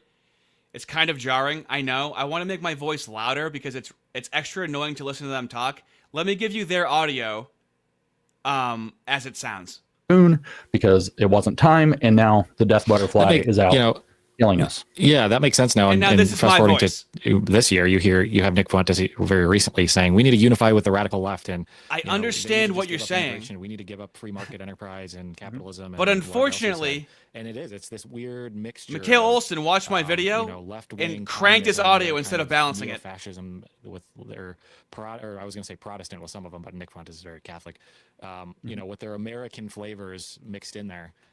It's super strange to watch, and I think the positive, at least that I'm seeing, with all the crazy drama and the stuff that we were talking about before, everything's just crazy drama. People that even just 2, 3, 4 months ago, prior to Charlie Kirk's assassination, had no idea really what was going on here. Didn't really understand what this was. Now I'm interacting with a lot more people, even friends that I have, in real life that are not really paying attention. He has to talk about how he interacts with people in real life and not on the internet, and how it's different. I'm sure it's very different. When do I ever talk about the conversations I have with my mother versus the conversations I have online? What is the function of that? This is something that's it's just occurring to him. To what's going on politically very much, and they're certainly not on X. And even they're like, did you see this guy, Nick Fuentes? Do you know who this is? Like, this guy's crazy. I keep seeing clips of this and that. And so there's like this understanding now, I think, that didn't exist before, in a positive note, that people are starting to wake up a little bit. And yeah, so that ties together our, like, what the hell's wrong with social media part of the conversation, because like, if we just take that we've got this big ugly black dark MAGA death butterfly flying at people, and it's like raining hell down upon our movement and casting an ugly shadow and scaring people off and whatever else. Between the wake of Charlie's, do you see how the people that push the woke right narrative, it's people that are emotionally underdeveloped children, right?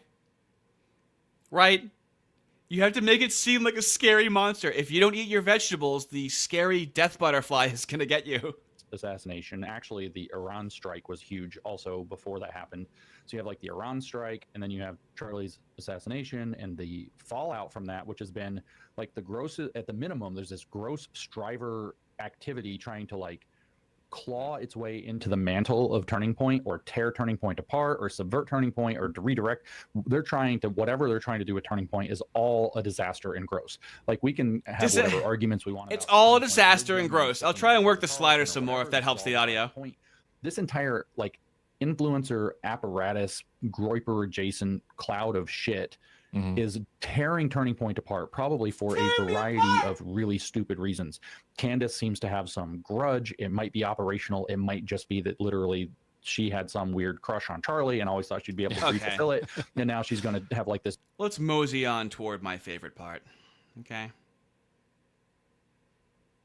The idea of a propositional nation, but that's oh my god, I'm gonna lose it.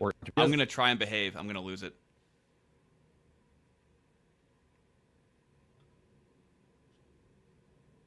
Identity. So he, regardless of his specifics, the idea that you could define a national identity as a religious cultural object is plausible. And then all of a sudden, like, as soon as you connect to that, the whole architecture of Protestant Franco for America falls out in your lap, right? What's the point of Protestant American Franco? Well, we're going to unite Americans around a Protestant religious view that's probably going to be theonomist, and it's probably maybe going to be theocratic or whatever, some degree of that. What is the difference between theonomist and theocratic? National identity under a religious order that's going to be headed by some kind of a religious political figure who's going to operate, as Fuentes says, with force. He's going to authenticate or legitimize himself with force. And so the view of what constitutes the heritage American could be ethnic, it could be religious, it could be political, it could be some, and it's like their version of what happens, of color or BIPOC, some mixture like of them. And then is that what they mean by heritage? What do they think words mean? Of course, there's the aspect where convenient exceptions are allowed. Right, so like they'll put forward that, like, I mean, this is just historical precedent. Like, don't they say that like there were moos that were on the side of the Nazis and whatnot? Like, this happens throughout history in every purist faction, I believe, right? That stupid asshole Vish Burra, who's Indian, Vish Burra, heritage American, just because he fights alongside them. Yeah, and like, but he doesn't meet who. On the right has called Vish Burra a heritage American. Who on earth is he talking about? Any other part of the definition in any regard whatsoever. Whereas, of course, you know, people like me turn out to be super heritage Americans. If you actually look super at heritage American, got at least 2 family lines that were in the United States, one in Virginia and one in Plymouth, Massachusetts. By the earlier one by the late 1630s, the later one by the 1660s. By 1660 itself, actually, is when that line came to Plymouth, set up in Rhode Island. They were foundational to Rhode Island. They moved over into the New York area later. But the Virginia line goes down into North Carolina and eventually through Tennessee and then over into Oklahoma. So I have this, pioneer aspect. Then my dad's side has all this like Ellis Islanders, like before the Civil War and after the Civil War, both. So it's like I've got like all kinds of this. I've got Native American apparently in there somewhere according to the DNA. Yeah, congratulations. I don't know the story on that exactly. I'm not going to pull an Elizabeth Warren here, but like I've got the mix, but I don't count because I think the Constitution's great, right? Yeah. Which in my opinion is what really makes. I think the Constitution's great. The issue is that your Constitution started post-World War II is when your Constitution started. Your Constitution starts in the mid-1960s. This is the issue that people have with you. This is the issue that Tim Pool had with Joel Berry. And this is the issue that they never want to debate. You a heritage American is that you believe in the effing Constitution. I was going to say that it's ironic because they claim to hate the idea of a propositional nation, but that's exactly honestly what they're doing. They just disagree about what the proposition should be because they accept people like Vish, they accept people like Candace or whoever. Who is they? There's people that like what Vish says, but no one's made. Have you heard anyone make a declarative statement on how they feel about Vish Burra in a position of like influence and prominence in the media space? Else, but then they'll throw out you and Joel Berry, even though you actually fit all the racial or historical definitions of what they're claiming is a real American, but you don't agree with them ideologically, so you're not one of the heritage Americans. It's like that's right. Yeah. Well, it's moral relativism, and I mean it's just straight moral. It's woke moral relativism. It's moral relativism. The people that they are considering to be white supremacists are moral relativists. In order for you to be a relativist, you don't think that anything is superior to another. So you're a Nazi and a relativist. A relativist supremacist is what they're tying themselves into right now. Relativism. And how is it that? Well, look at R.N. McIntyre, not his real name. What does he say? He so says petty this all the time in writing, on his shows, when he gets interviewed, when he debates with Joel Berry on Timcast, in like the 44 seconds he was allowed to talk instead of Tim. He says this over and over and over again, that the Constitution is an embodiment of those people, right? He says that the Constitution reflects those people. Do you think the Founding Fathers actually had in mind modern day Chicago or modern day New York City?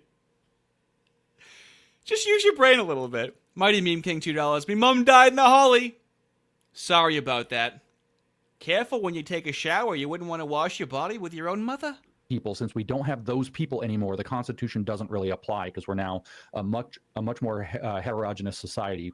There was a particular cultural, religious, ethnic mix that the Constitution assumed and worked for, and so it was for those people. In other words, the Constitution and the Declaration of Independence before it, upon which it's like, did the Founding Fathers even know about Vietnamese people? Really think about how many races did the Founding Fathers think there were? Did they really think there was Taiwanese people? Did they know that there was Argentinian people? I mean, I don't know, but they couldn't have predicted the mix of different types of people that there were, let alone in this very country. Did they think that the Boston public school system was going to have 77 different languages spoken? And it's these kinds of questions that make you go, huh. Ideas generate the Constitution. The idea that, first of all, he's just wrong. He says that the people then at the time were assuming that it's going to be basically white Anglo-Saxon Protestants only. He's wrong because the Declaration of Independence says we hold these truths to be self-evident, that all men are created equal and endowed by... Self-evident to who? Now, when you say self-evident, do you agree that a dog also finds it self-evident? Okay, now let's think of how the black people were treated. Now, when you say self-evident, and you believe that there's people that are below you, they're below you, are you also including those people? Really, an ounce of critical thinking would open this up to, hey, I might be wrong. There might be historical precedent. I'm just, showing James how to interpret this because you sound like you're off the beaten path, fella. They're approaching, and they give liberalism a bad name, where their liberalism is just leftism. It's just a gateway to communism because they had this universalism that they thought the Founding Fathers had. This is how this gets taken over, dude. By their creator. And some people try to make the argument that, they only thought white men were men and they didn't include women, but this is not backed up by the evidence of the earlier drafts of the Declaration itself, or by Thomas Jefferson's copious writings. Well, who's Thomas Jefferson? Oh, he's the guy who wrote the damn thing, by the way. Or James Madison's other writings, and who's he? Well, he wrote the damn Constitution. So okay, why do you have to say it like that? And call it Virginia supremacy and say that we're not subject to have to live on. Why does he have to act like nobody knows who Thomas Jefferson is? The Virginians, tough shit, dude. So, anyways, what he's saying is that, first of all, that these people didn't believe in universal truths, but we hold these truths to be self-evident that all men are created, are endowed by their creator. I'm sorry, but you have to assume that there was an aspect of European there, right? How do they feel about the Native Americans, which weren't Americans because it wasn't America, they were warring with each other? And how they felt about other demographics of people, James? by with certain inalienable rights, among these life, liberty, and the pursuit of happiness, and just governments are instituted, derive their just powers from the consent of the governed. This idea is held to be a truth that's so obviously true that it's self-evident, which means it's true for all people in all places at all times, regardless of their skin color, etc.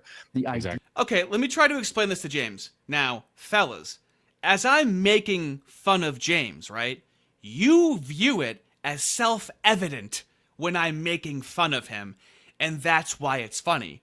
James, the thing that this reality, which is the reality that we're enjoying right now, James doesn't have access to that. It's not self-evident to him, okay? Self-evident is a cohesive idea. We do not have cohesion with the level of multiculturalism that we have right now. Oh, lordy. Riggs for $5, thank you so much. Had to open the actual YouTube app to send this. The AIDS infested my phone that is in your head, Hardy. Well, I appreciate you enacting the labor to support the channel. I very much appreciate that. Thank you. The new GM, $5, thank you so much. The most woke right are literally moral objectivists. What the fuck, James? You moo word that starts with a K. Oh, most of the woke right. No, the woke right are not. No. The people that don't have any principles are telling you that you don't have any principles because that's the only way that they can view the world, just like leftists. Understand now? Which is a mooish interpretation. The idea that self-governance could generate greater prosperity was the proposition of the time, and at no point does that require any belief about any particular kind of people. All it requires is that there's a belief that people to some manageable degree can sort of self-govern. If it's self-evident, would you have to beat everybody over the head with it in the document? Isn't the fact that it's self-evident indicative of the fact that they would be leaving a lot of things out because it's obvious? After they had brought in this, as Jefferson had, execrable trade of slavery. And so there were political compromises made, but it didn't reflect that. But even if it did, it doesn't matter. He says, okay, so it assumes that the Constitution is only valid for a certain people, and the Constitution is therefore contingent, right? That's moral relativism, guys. Yeah. That is exactly. How do you like that one? The fact that something is contingent is moral relativism. Let me let you sit with that for a little bit. So this is how their post-World War II liberalism gets swallowed up by the moves in communism. You can't have any masculinity. If you find anything contingent, you're a relativist. I would dare to say the only way that you could be a supremacist is to find things very fucking contingent. The only way you can have anything is for it to be contingent upon something. Exactly the proposition. If we go look up moral relativism or cultural relativism, the idea that the Constitution as a governing document can only work for a particular cultural milieu is... That's not relativism. That is saying that we are superior and we are the only ones that can understand it. Now, I know that James is a math guy, so he's like, theory of relativity. So he's going to take one word of a phrase and then apply that, I think. The Constitution as a governing document can only work for a particular cultural milieu is cultural relativism. Mm-hmm. They are cultural relativists. And in fact, what they're saying they're not cultural egalitarians, right? But what they're saying is that culture... There is no difference between a cultural egalitarian and a cultural relativist, is there? Is relative to the group that has it. And so they are... Oh, it's relative to the group. That's what he thinks relativism means. Not egalitarians. Lord. They don't believe all cultures are equal. The left might believe that all cultures are equal, except for the ones that produce oppression. Yeah. It's just one of their lies. They instead have a anti-egalitarian cultural relativism. In other words, supremacy. Anti-egalitarian cultural relativism. In other words, supremacy. How does he not talk just like the annoying fucking mooey leftists that he's been crying about for the last 5 years? The new GM, $5. Thank you so much. So the legal system having a difference between murder and manslaughter is moral relativistic. Well, is it contingent on something? It pokes holes in itself. It's self-swissing Swiss cheese. Instead, have a anti-egalitarian cultural relativism. In other words, supremacy view of a supremacist relativist. Cultures are relative, but ours is superior. Yeah, it's just a gymnast. It's just doing gymnastics ideologically to just arrive at white supremacy. Yeah, that's what you're doing, is mental gymnastics to try and call them white supremacists. Yeah, dude. You're a gymnast, you know, for such a conservative young man such as yourself. I didn't know you were so bendy and flexible and such a gymnast. Let's hop on over to their first conversation that they had 6 months ago and see if they've improved their rhetoric at all. No, this is important, though. I want to stick with this. Oh, yeah. Go. So it's diffuse, right? There are a lot of people who are like Democrats who are like, crap, the Democratic Party's been screwing our lives up. Let's go ahead and make America great again, because it's like a spirit, right? It's spirit of making America great again. Right. Those people are already leaving in droves. So that's one of the purposes of the woke right. Those people are like, well, held my nose, voted for Trump, shouldn't have done it. And how do I know? Because I hear from them, because I've stood up against the woke right. So I hear from these people all the time. I regret my vote. I wish I didn't. I held it together till Matt Walsh came out and supported racism. It doesn't matter, by the way. Matt Walsh supported racism. He's a liberal, guys. He's not a leftist. Right. Yeah. Matt Walsh did not technically support racism, and he's clarified his thinking, and he did it in his normal Matt Walsh way. But what was perceived by lots of people was Matt Walsh supported a white supremacist, helped give her lots of money. I'm out. I'm done. And I've heard it on that specific issue. Yeah. That's why you're supposed to not call people racist and white supremacist, because it's only used as a political weapon against the right, James. Thank you. You've learned so much in the past 6 months. That's essentially where they're taking it, yeah. It's privileged group supremacy, right? Because like they allow for people who support the definition that they give of what constitutes the valid members of the nation is not clarified, and they have their own internecine wars about this. They have their own factions. There are the outright white supremacist factions. There's the kind of flirt with white supremacy faction. There are if your folks were here before. That's how you know someone's your political enemy. You flirt with them. They can't call you a racist. You flirt with racist, guilt by association. Or the Civil War, you know, white or black, you count, or whatever. Yeah. Then you have guys like Matt Walsh coming out and saying, well, let's play a word game. The only true Native Americans are the white people, because it wasn't America before that. And it's like, Jesus, we're going to play word games like this now too? We're just going to... It's not a word game. It became America. It's just, through syntax, objectively true. In the Rumble chat, Ugly1313 for $1. Thank you so much. I thought only women could do word salad. I was wrong. I apologize. And again, for $5, Ugly1313, thank you. Aaron Burr wouldn't have challenged Lindsay to a duel. He would have just treated him like Old Yeller at the end of the movie. See, it's just a semantic word game. What James Lindsay is doing with the idea of cultural relativism, moral relativism, and supremacy, that's not a word game. Saying that they weren't Native Americans because the country wasn't America and we only had this insane level of industrialization and consciousness raising after it became America. No. That's just a word game. It was still America when the natives were here. You guys keep playing word games. Going to do the whole leftist thing, the whole thing that's exactly what just spent 10 years like saying this isn't how reality works. It's like 1619 Project over again. It's redefining all the language. It's confusing everybody it almost feels like it's being done, kind of what we were saying before. All the confusion and then playing these word games, it feels like it's on purpose. It feels exactly like what the left was doing to try and spin everybody equal and opposite frenzy and hate it's the country just they like live the in, left, so that they adopt whatever revolutionary goals that they... Now, the most ironic thing about this is the basis of what they consider to be a racist interpretation of reality. So like when a racist person goes, white person do this and black person do that, black person bad, when things are just black and white. That is how they view everything. Riggs, buddy, you're going to want to watch the Isaiah stream but you'll get some clips from it in this stream. Welcome aboard, feller. They have on the left. It again, it feels exactly like, at least from my perspective watching it. So I don't know. And hate-free enterprise also, like this idea, which again, by the way, is universal. So it doesn't matter what your skin color is. It doesn't matter your sexual orientation. It doesn't matter your background. Free enterprise, the principles of free enterprise work for everybody the same way. Now, free enterprise from a liberal perspective is private property and free speech.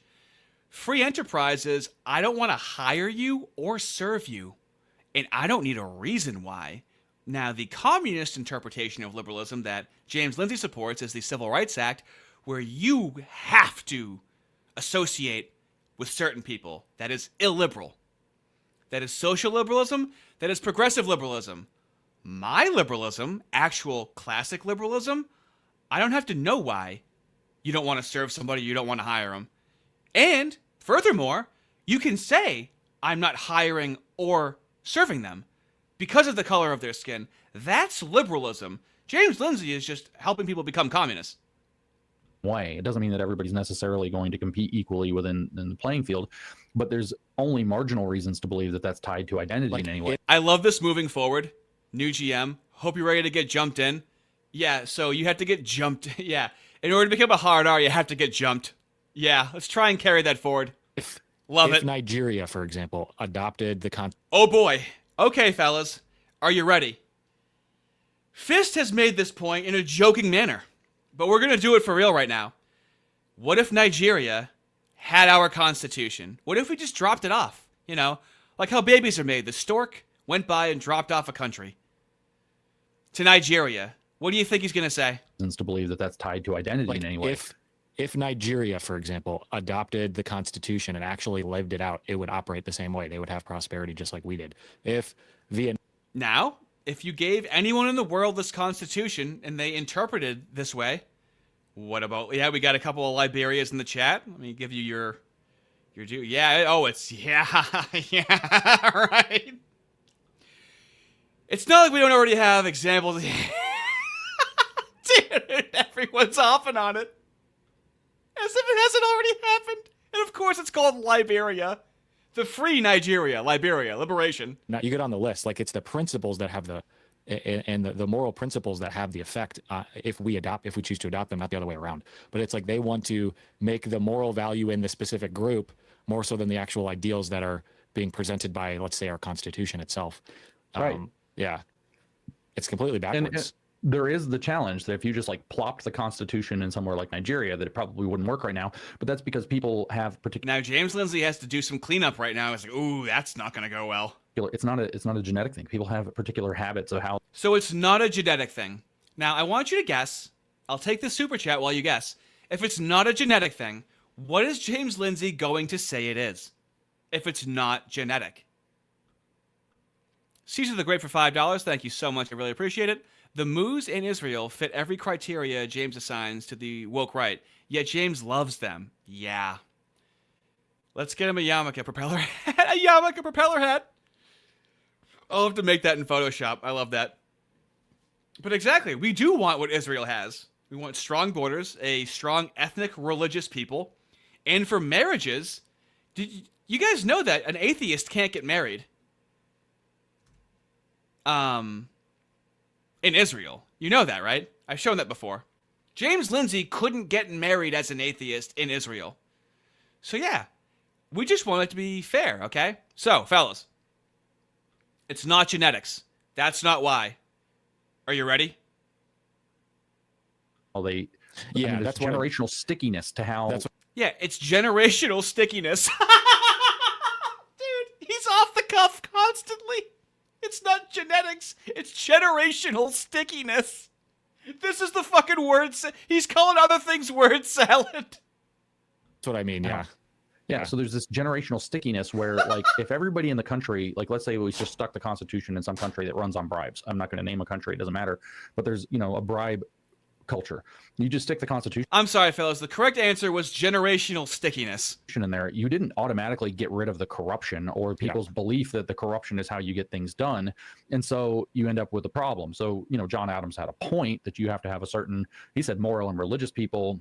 I think that's a tricky point, not from some weird atheist argument, but just on the grounds that the guys who raise it as a core issue. What does James mean, some weird atheist argument? You know? I mean, is James Lindsay an atheist? Decided nobody needs to know what my religion is any longer, and I'll never tell anybody again. Oh, okay, but he's not an atheist. It's just some weird atheist argument. Interesting. Would reject John Adams for his religion. I don't know if you knew John Adams' religion. He was Christianish. Ish. Was it? Yeah, I don't know. I don't know. Was it? And I should say Aaron, not his real name. Or not his real name. I can skip ahead and find it. The Constitution is written only for this particular people because they're enculturated and therefore it only... Fellas, we are entering the second half. And what I have...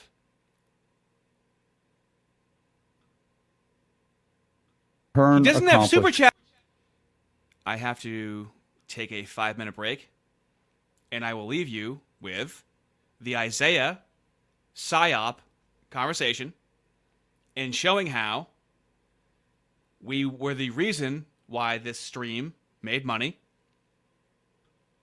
I'll be right back. Also, toward the end, I'm actually going to show how we programmed these ideas into their head. So, stick around for that. Daddy's got a tiny tank, okay?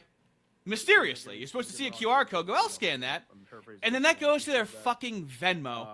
But his Venmo isn't even listed to give him money on his fucking X account. Do you see what I'm saying?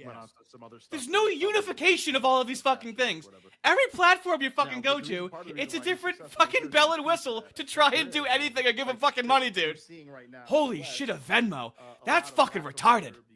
Big Nick Digger in their chat just said, just sent $50 to the Venmo. Thanks for the great live stream. There's that truth to deal with. And I think people need to come to terms with that, because that, as long as he has those certain truths, and I'm terrified to even think. Kind of brings these things up. There's gonna be people that's like, fucking true. Right, I'm glad somebody said it, because that's true. Oh my fucking dear Lord! It's all on here, fellas. Real quick, there is plenty of moderate conservatives like ourselves, or like me. I'm oh center God, right they're fucking right talking now, to Isaiah in the chat. Actually, look at Isaiah focusing right now. Look at Isaiah. Arrangement. First of all, it's not that. Can I override my genetics to do this simple fucking task right now? Guitar, you're never going to have anything inspired. Ooga you're booga. never going to have something new or something exciting. So the freedom is actually limited. What it actually corresponds to in how can I get money? That's a good idea. Maybe I should get money. Managing to successfully. Maybe I should get money for this. There you go, buddy. There you go. Yeah. Show people how to fucking give you money, you fucking Lloyd. Good job. What a fucking idiot.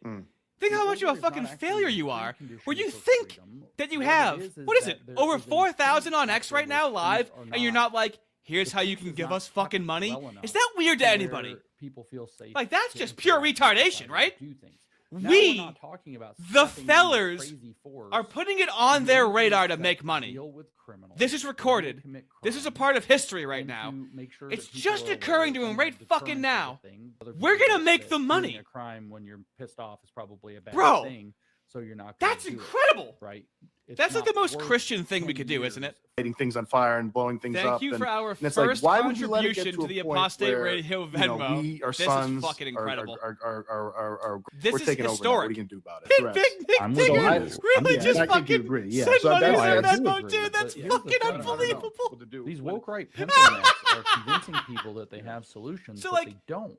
It might be when people hear that I'm stream sniping someone, they couldn't possibly imagine how ethical it is. In Colorado, that's fucking hilarious, dude. That's absolutely fucking hilarious, dude. I fucking can't. I probably said that wrong. Anyway. Oh my God, I'm losing my shit right now. Pants finished. All right, Artie, stop being a fan. Be a content creator. You're not the fan. They're the fan. Right? You're the one creating content, okay? Get it together. All over this you know that has to go in the fucking live stream on Friday, right? If you can't cover all of them, sometimes we budget. Sometimes they can pay me. They're embarrassed. They pay me what they can. It's not very much. It's not like I'm out. In what universe could they possibly be mad at me for doing this? Oh my fucking God! Book. And one of the two things I want to say about the different people. The one is these woke. Do they not read the name? The people who are actually showing up and doing grassroots stuff are not despairing. They're like, why would they raise an eyebrow? You just gave them money, dude. They're about This to is hit- high level. say to Joel, well, In their chat, it's really just that these documents, like the Constitution, the Big founders Nick were Digger. certain I'm people a at dirty particular digger people at a too. Been particular working time, which, by the excavation way, for is 10 plus called years. I moral fucking can't, dude. relativism, I fucking which is can't. a leftist. I The want same you people guys who to wrote tell the me damn if you've Constitution, ever wrote the heard of Declaration this in your Independence, life, and signed okay? it, and they start off with, Where "We hold these behind the truths as paywall themselves of a evident. streamer, They the are joke is truths, that you which means they are give true for the you, for lol me, cow for him, money. for her, for We are everybody, hitting regardless of race, meta creed, levels background, right now, culture, dude. This is fucking religion, incredible. everything. Dude, when does this ever happen? Men are endowed by their creator with certain inalienable rights are what are among I'm these fucking truths, getting them which are paid. so Are you fucking kidding me? patently obviously true that they're self-evident. They are held to be self-evident. These people, the point isn't what the truths are. The point isn't the point is these guys at the end of the 18th century Keep it were together, not Artie. writing for a bunch of Keep it together, Artie. subsistence farmers at the you're end the of you're the some content gentry creator at the not end of the them. 18th century. Get They control believe of these yourself. truths to hold for all people in Okay. all times and all. It's a Bro, the MVP of my chat is the guy who gave them money. They're just saying things to make people Dude. mad. Again, Kill him. where can End his everybody life in the follow chat. you End him. and support your work? I told you to hold. No You longer can find hold. me at Conceptual James, Mask and the off. website is Oh, The different shit. matriarchs. guy. Get Across him. the country. Get his ass. And Joel, of course, you're doing your thing at the Babylon. But where can Get people, that. where can people Yeah, you can see follow me yourself. on X. Big Nick, at make him Joel swing W. from branch to Berry, branch, and then buddy. you Get can him. Find my work on the babylonb.com. You know what? That's Don't look at the that's chat. it there. We want to thank each Joe, and every one of the you chat. Thank the for chat. joining us Where's the tonight. chat? Even though Where's the chat? the chat has now gone to just being ridiculous now. They're saying with- bad words. They are, and I'm not saying The anything bad about words it, but go yeah, poo-poo. yeah, no good. Yeah. Anyways, thank y'all. Basically, what we're Get being inundated by. That's what this Russian All bot fellas stuff, go. This Nick Fuentes stuff. That's Bro, what a lot what of is the his leftist brain stuff gonna be? actually Where the is. It's guy that gave him political money warfare, and is we don't end-bombing understand his it. We fucking can't chat. orient ourselves to it, and then you fall in pitfalls or you step on rakes instead of doing the right thing. So I've got that. I can't tell you the title yet because I haven't finalized the title yet. So And that will do much better, James, as I think you understand, if that is politically neutral, or at least in presentation, which I'm sure it will be. Like far right's going too far, far left's going too far. Look at who's behind it. It's actually kind of funny. The Organization for the do Book well. of Principles that We're I at wanted 2.5 to flesh out and hours. turn into a They're book. at 21 I was watching. like, most of these are Probably just in the because I Bible just told somewhere. people to fucking And- fire and so full steam ahead. What happened? I have is, 26 of course, the concurrent internet viewers did right its now. thing. The woke right guys on the internet. Holy took that shit, clip dude. and, You have any you know, idea how like, much of a for mind one fuck it is example that the is, guy, New the York people that were City asking kind you of how to story, pay one of the them, principles is called and the people that Daniel gave you Penny money rule. are After now our friend end Daniel waterfalling Penny, your who chat? stood up to that crazy guy on How do you the compute subway that? who- Big Nick, so he ends did up you dying. fucking... Anyway, we all know the story. You have to So send me a he gets fucking in screen cap of you shitload sending them trouble for this. He 1488. gets Did you run through fucking the send New them York City 1488? judicial and legal system Because as unfairly as a man I'll can jump out be. the fucking window if you and it's fucking... really Oh ugly. my god, And, dude, they're you know, fucking huge getting things. slaughtered in the chat. He prevails in the end, but the story, know. the principle stop. is always do the right thing, especially if there are consequences. Look at how Right, deflated so that's a simple Isaiah principle and for Chavez orienting are yourself right to now. deal with certain, Yeah, you aspects thought of this. people Don't fucking take the liked you, wrong didn't you? road. But then you realize, like, that's for him who knows the right thing to do and does not do it, it is sin. He must be thinking. And anyway, You know they're going to be neurotic. They're the rest of their lives, right? You just gave them trust derailed issues in the from fucking finishing chat the for the first rest of their draft on lives. the day Charlie Kirk was murdered. Who the fuck So would it put on a turned out that mask that was on a for Wednesday, 2 so hours I and think give the them first money draft and was then Saturday fucking later that troll week. them at the end, Get the dude? extra The boost, fellers, man. twisted. The fellers. That's who. That's who would do it. Anyway. All right. That was one of the best times I've ever had on stream. Oh my lord. Just listening to that brings me back. You know, things might get worse, and we're going to have that to remember the good times, is how good of a time that was. But you didn't come here to hear me suck my own dick. Come on. Applies to them. He's actually going deeper and implying that the Constitution won't work in a more heterogeneous society or that can't absorb immigrants, which has not proved out. immigration itself. It's the same leftist word games. It's a vague word. They draw this unbreakable line between race and culture, as if like your race is somehow tied directly to whatever culture you are. You're thinking in totality. It's not all or nothing. It certainly influences it. I thought we all understood this until 5 seconds ago. Are in or whatever culture, like if you're of African descent, you're by default, because of your ethnicity, a fill in the blank whatever derogatory stereotype they want to throw on everybody that's not white. Yeah, this is what I always challenge these guys with on the race realism point. It's like, okay, I'll concede the whole thing. I don't think it's all true the way I think there are other explanations for IQ, for example, and some of these other things. Yeah. But let's say it's all true. I don't care. All right, what do? What's your practical solution, right? Excellent. The practical solution would be we don't block off the border. We don't stop immigration. We immigrate people from European countries that are being oppressed. It is a human rights issue, the people going to jail for free speech in the UK, and we bring those white people over to here. That's what we do. At the end of the day, when it comes to hiring, when it comes to policing, when it comes to any other activity whatsoever that you want, you still have to make a decision about an individual and the behaviors that individual is presenting. So how far, what do you have now? You have some statistics that tell you that this might or might not be more likely with the person that you're dealing with, but you don't know. Yep. When I am the owner of my own business and I see Jamal or LaQuisha's name on the resume, I take that into under advisement. Anything about that person until you vet that person as an individual. So it's practically irrelevant unless what you want to instantiate is an unjust system that exercises arbitrary power over. An unjust system. If you are a liberal, a classical liberal, a just system prioritizes the individual, right? In terms of commerce, in terms of free enterprise, you are allowed to discriminate. The basis of liberalism is discrimination. Why do you need free speech and private property rights? To discriminate! Yeah, the whole point of liberalism is discrimination. If someone claims to be a liberal and they're anti-discrimination, they're not a fucking liberal, are they? Over certain individuals. So you can have a situation where the vast majority of we'll call them purple people just to have a race that's not a race. The vast majority of purple people have a lower IQ, higher this or higher that or lower that, the other thing. And then some of them, though, statistically, their bell curve puts them up in the, some black people are so black they're purple. Go ahead. In capacity. And if you decide to instantiate a profiling system, a profiling law that says, well, purple people are bad because they're low IQ and high volatility or whatever else, the problem is that liberalism cures this. With freedom of association, you don't have to make a law.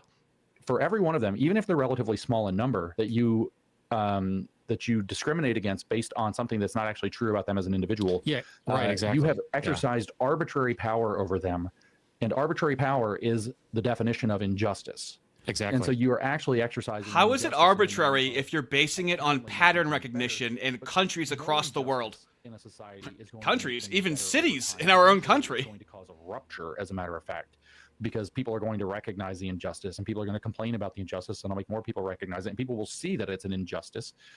And so, well, I mean, even if all are true, it's irrelevant. Yeah, like we see that. I mean, people understand this. It's funny because the same people that are kind of arguing for that system from a right-wing perspective understand the injustice of that when it's applied to the left. They were the ones complaining about stuff like this happening on the left for the last, 8 to 10 years with affirmative action or different things in our justice system or in education or in media or whatever it is, where there is this arbitrary so-called justice that's applied based off of whatever. The opposite of affirmative action is choosing whoever you want to hire.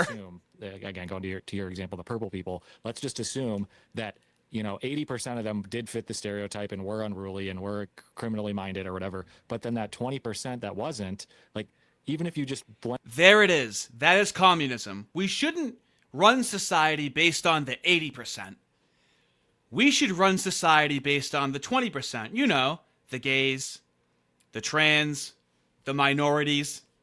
These are the Christian right-wing liberals over here, okay? Blanket treated all of them the same. You would be unfairly and unjustly harming and mistreating that 20%. It would just be better to treat everybody as an individual. This would be the fair, and I would argue, Christian approach. I don't know how some of these people are and kind of argue for this worldview and then also claim to be a Bible-believing Christian and believe what the Bible teaches about justice. The Bible is vehemently against that form of arbitrary justice. So I don't know. It's frustrating to watch.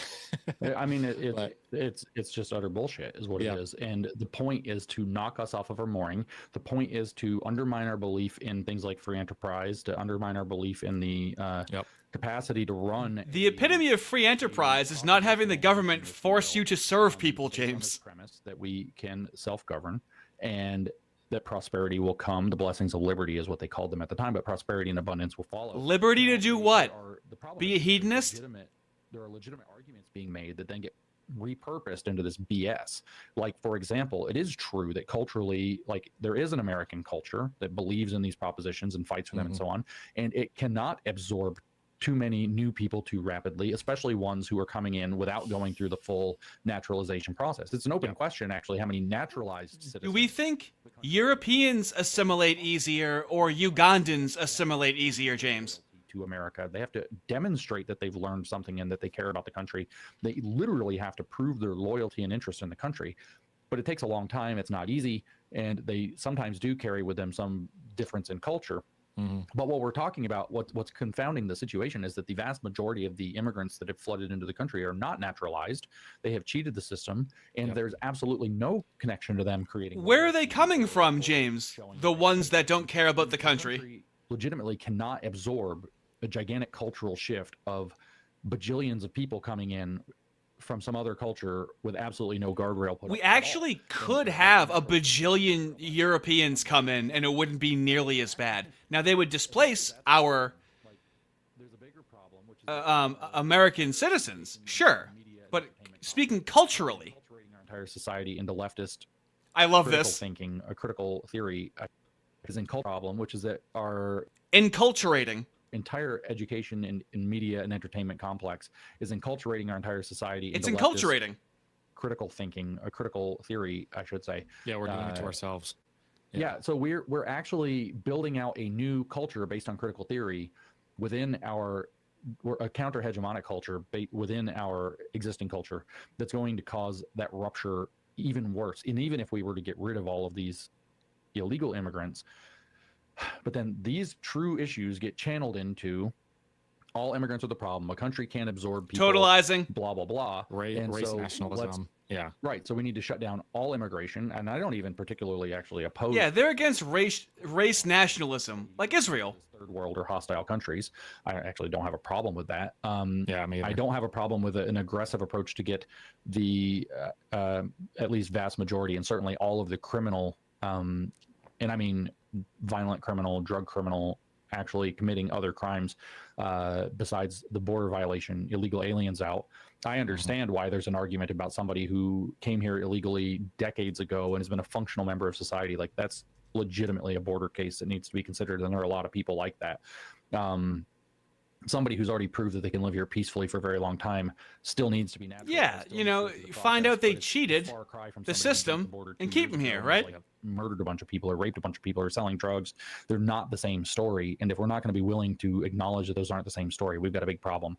I think Trump's right to bring up the challenge against the so-called anchor baby exploit to being born on American soil. And I actually kind of think that, first of all, notice what's happening is he's put this out specifically to get the court to take it up. The court is going to, because it got challenged immediately, the court is going to take it up and the Supreme Court's going to decide on this. And guess what, boys and girls? That's the American process. And that's what. Guess what? That's the American process. They might decide to still flood the border with illegals and let them have a child, and that child is an American. Guess what? That's the process. Can you believe people are following Nick Fuentes and what he has to say? Whatever they say is just wrong.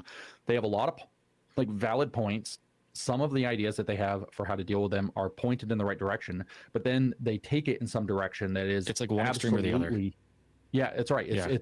It's given as either you're all the way with us, that Trump is like doing 1% of what he needs to do, and we need something vastly more radical, or else you're part of the enemy. And it's like, no, you guys can, you're the enemy if you don't want to have the conversation in the debate. Complex on James. The left. you know, we could talk about a million issues with with the they'll entitlement like complex. accuse you of you know, if you're not for their ethno Stephen Wolf, you know, Nick Fuentes adjacent nationalism, then you are an open border communist who wants all of Somalia imported into our neighborhood. You are denying the Europeans that made the West what it is the argument. Devices. You know, the left had all these multi-syllable stupid bullshit terms like privilege preserving epistemic pushback. Well, we got fungible economic units. That like nobody thinks of people as fungible economic units except maybe an economist doing a calculation. Now, no one thinks of people as economic fungible units. Fungible economic units. No one thinks that. James Lindsay is being very defensive right now. All James Lindsay has to do is say why he disagrees with that and why he disagrees with that. They're being treated as fungible because they are replacing us. Whenever the GDP conversation comes up in immigration, that is the argument. Let's see what James has to say. Right? And that's for the purposes of doing the calculation only in an abstract economic sense. Nobody thinks of people that way. No one does. Zero people think of that. This is a straight straw man accusation. Okay. So I get that accused that James just thinks human beings are fungible economic units, that you could trade out a great heritage American for like, you know, a high skill Indian and like we wouldn't lose anything. And like some of these guys, like I don't see exactly what exactly you're bringing to the table. So yeah, maybe. Except he does think that. Except he thinks that you're worse than a fungible economic unit. No one thinks that. But if they're better than you guys are, then I don't know what to tell you. You just did it, James. You're the people we're talking about, and you don't realize it. He's not living on the same plane of reality. Yeah. But you're not. It's not that you're a fungible economic unit. It's actually that you're worse, right? Yeah. See, no one thinks that. I agree with President Trump and Elon Musk about the poaching of high talent using our, whether it's a H-1B visa system or some other visa system to poach high talent to get that in our country. That's net benefit to us. Whether these guys. Now the issue with this is that somebody born in Cape Girardeau, Missouri, okay, now has to compete with the entire world to get a job, okay? The best analogy I have for this is it must be a nightmare if you were born in, 2010? And so you're 15 in 2025? And you're in high school, and you're trying to date, okay? But nowadays, the girls you're trying to court are seeing all of these images of men. And now you're not just dating within your school or town. Now you have competition with the entire world, okay? That is the issue. There needs to be a level of isolationism for the in-group preference. Like it or not, and to conflate that with the illegal immigration over Biden's "we refuse to close the border" problem that we have is completely disingenuous. Yeah, and I was just gonna say real quick, like I'm okay with the idea of kind of what you said, bringing high talent people over here from elsewhere, in as long as there's a strict naturalization process so our culture doesn't get subverted. That's right. That's I think the important. Yeah, we can do it as long as it's done properly. Hey, fellas, we'll pay taxes as long as there's transparency and we can see where the money is going. It never happens that way. That is the issue. Everybody blown up. But if you can compete, right? It's like we want the best talent doing the best jobs pretty much regardless. You're not fungible economic units, but we also imagine if without them being a bunch of spies, if you could take the best talent out of China and reappropriate it to the United States. Yeah, see? No one's a fungible economic unit, but imagine if we could just take the talent from China and have them take the jobs instead of our native citizens. China would lose all of its best talent. The United States would gain all of that talent. Suppose that they're actually Americans, right? That they are, like you said, they've gone through this naturalization process and it's veridical. This is a net win in every regard. I'm sorry, fellas. I don't have a PhD. Did he mean to say vertical? What is veridical? Are, like you said, they've gone through this naturalization process and it's veridical. This is a net. Veridical? Did I hear that right? What is veridical?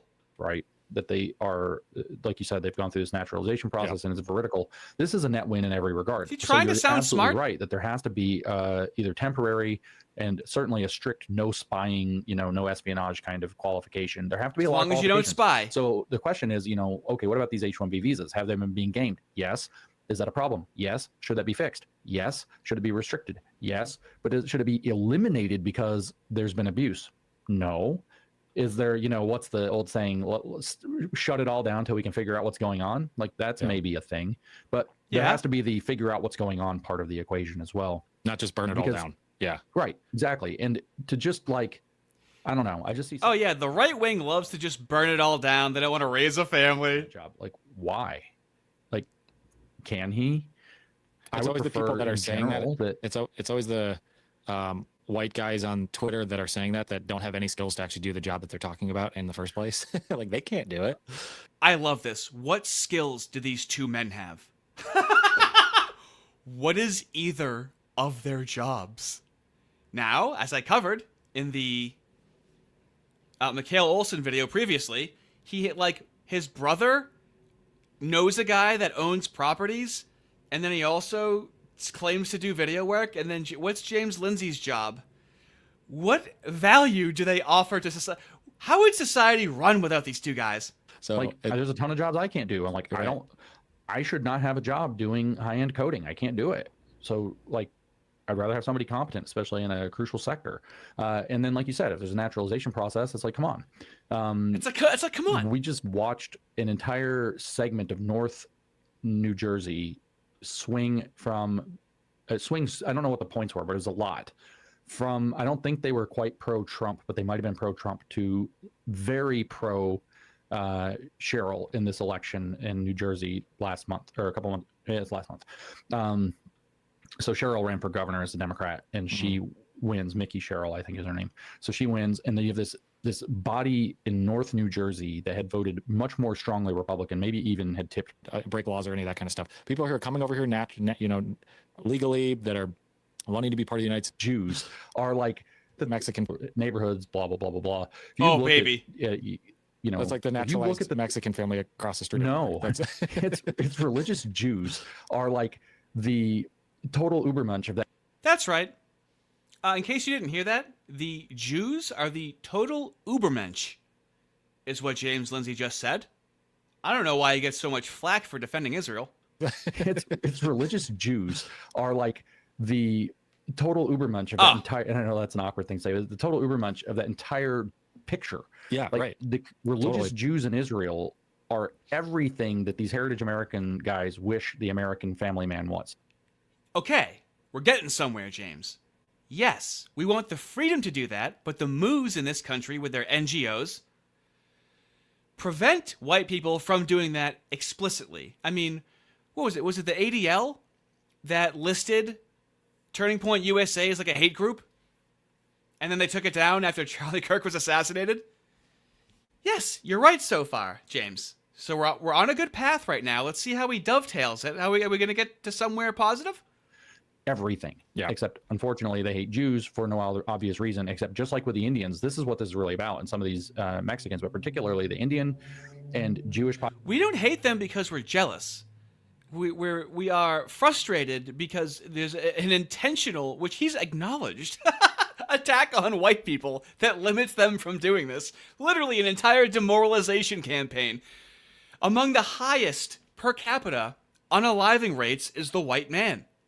Yes, we've been very demoralized. We are resentful toward that, especially when the people perpetrating that get to do this in their own country and you support them. That's why people are frustrated, James. Holy friggin' hell, mate. TBP, Total Blackout Painting for $26. Thank you so much. I really appreciate it. This isn't a very popular stream. This is really just to have fun with the fellas, so I appreciate you hanging out and having fun. And also, like, riling up the Rumble chat. I'm going to have to start doing that more. Thank you. In January, my younger brother took his own life. He was an extremely talented system admin, knew Linux and PHP and everything. But he couldn't get a job because he wasn't a Q, W, or a dot. I have no sympathy for any of them. Well, that was a prudent time to get that. And many of us know people, whether it's opiates, heroin, whether it's for reasons that aren't stated, that have taken their own lives.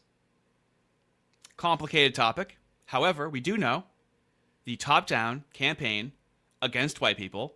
And so when you try to get in the way of white people feeling good about themselves, not even being pro-white, even from a civic nationalist perspective.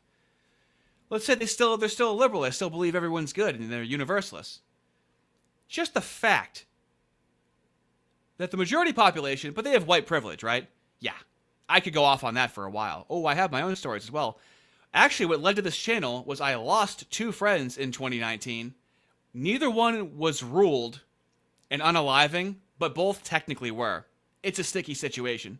Populations is you have a high success, partially integrated minority during a time of downward mobility. So they are able to scapegoat that success class as somehow being thieves of the success the so-called heritage Americans are supposed to have in their view. That's the dynamic. It's so just Marxist resentment. Yeah.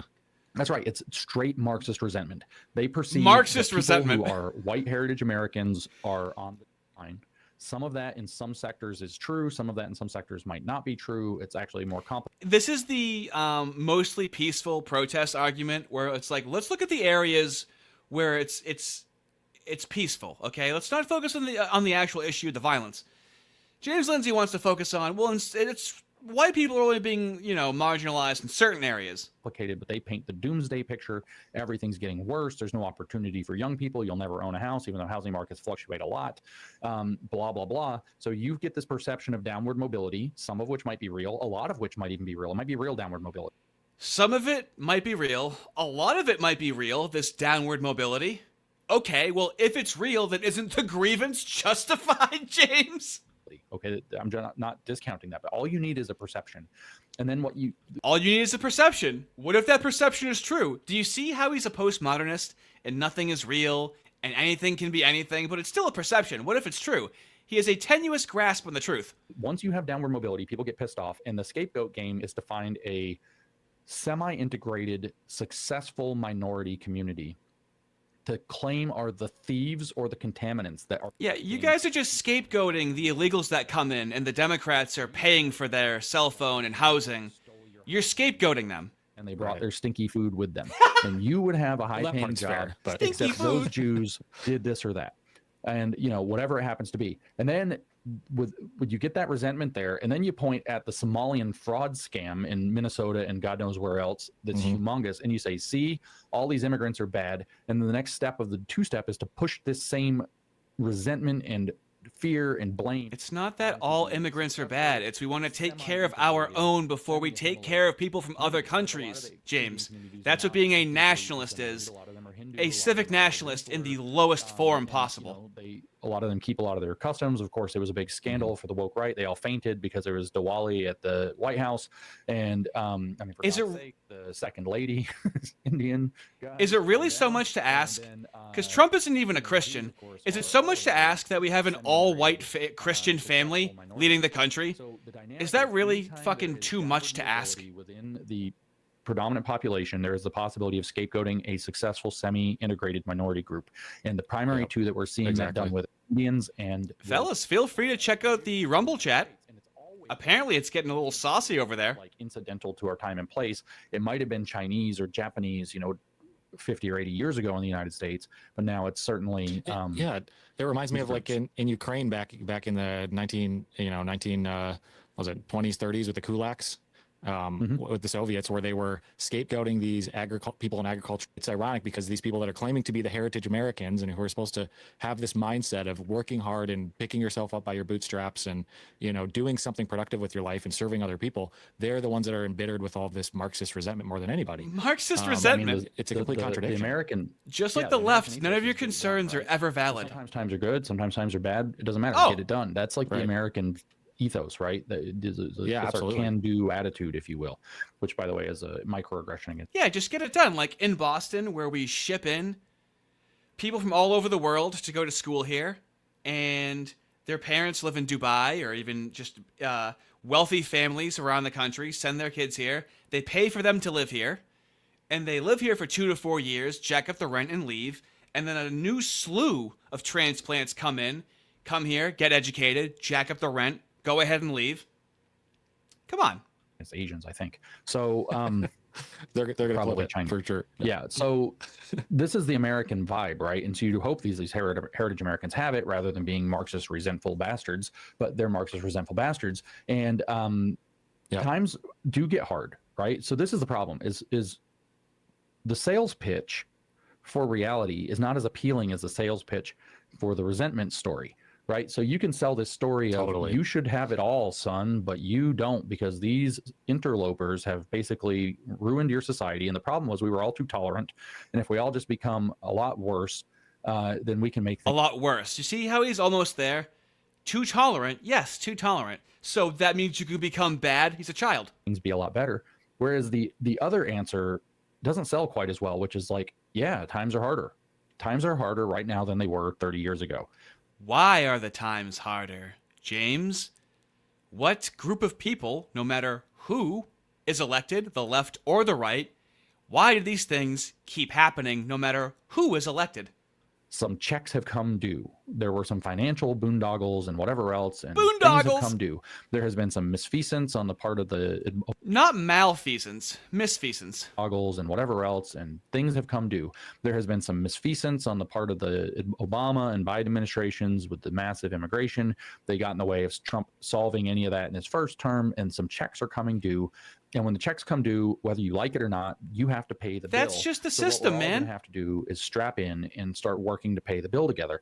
And that doesn't sell very well.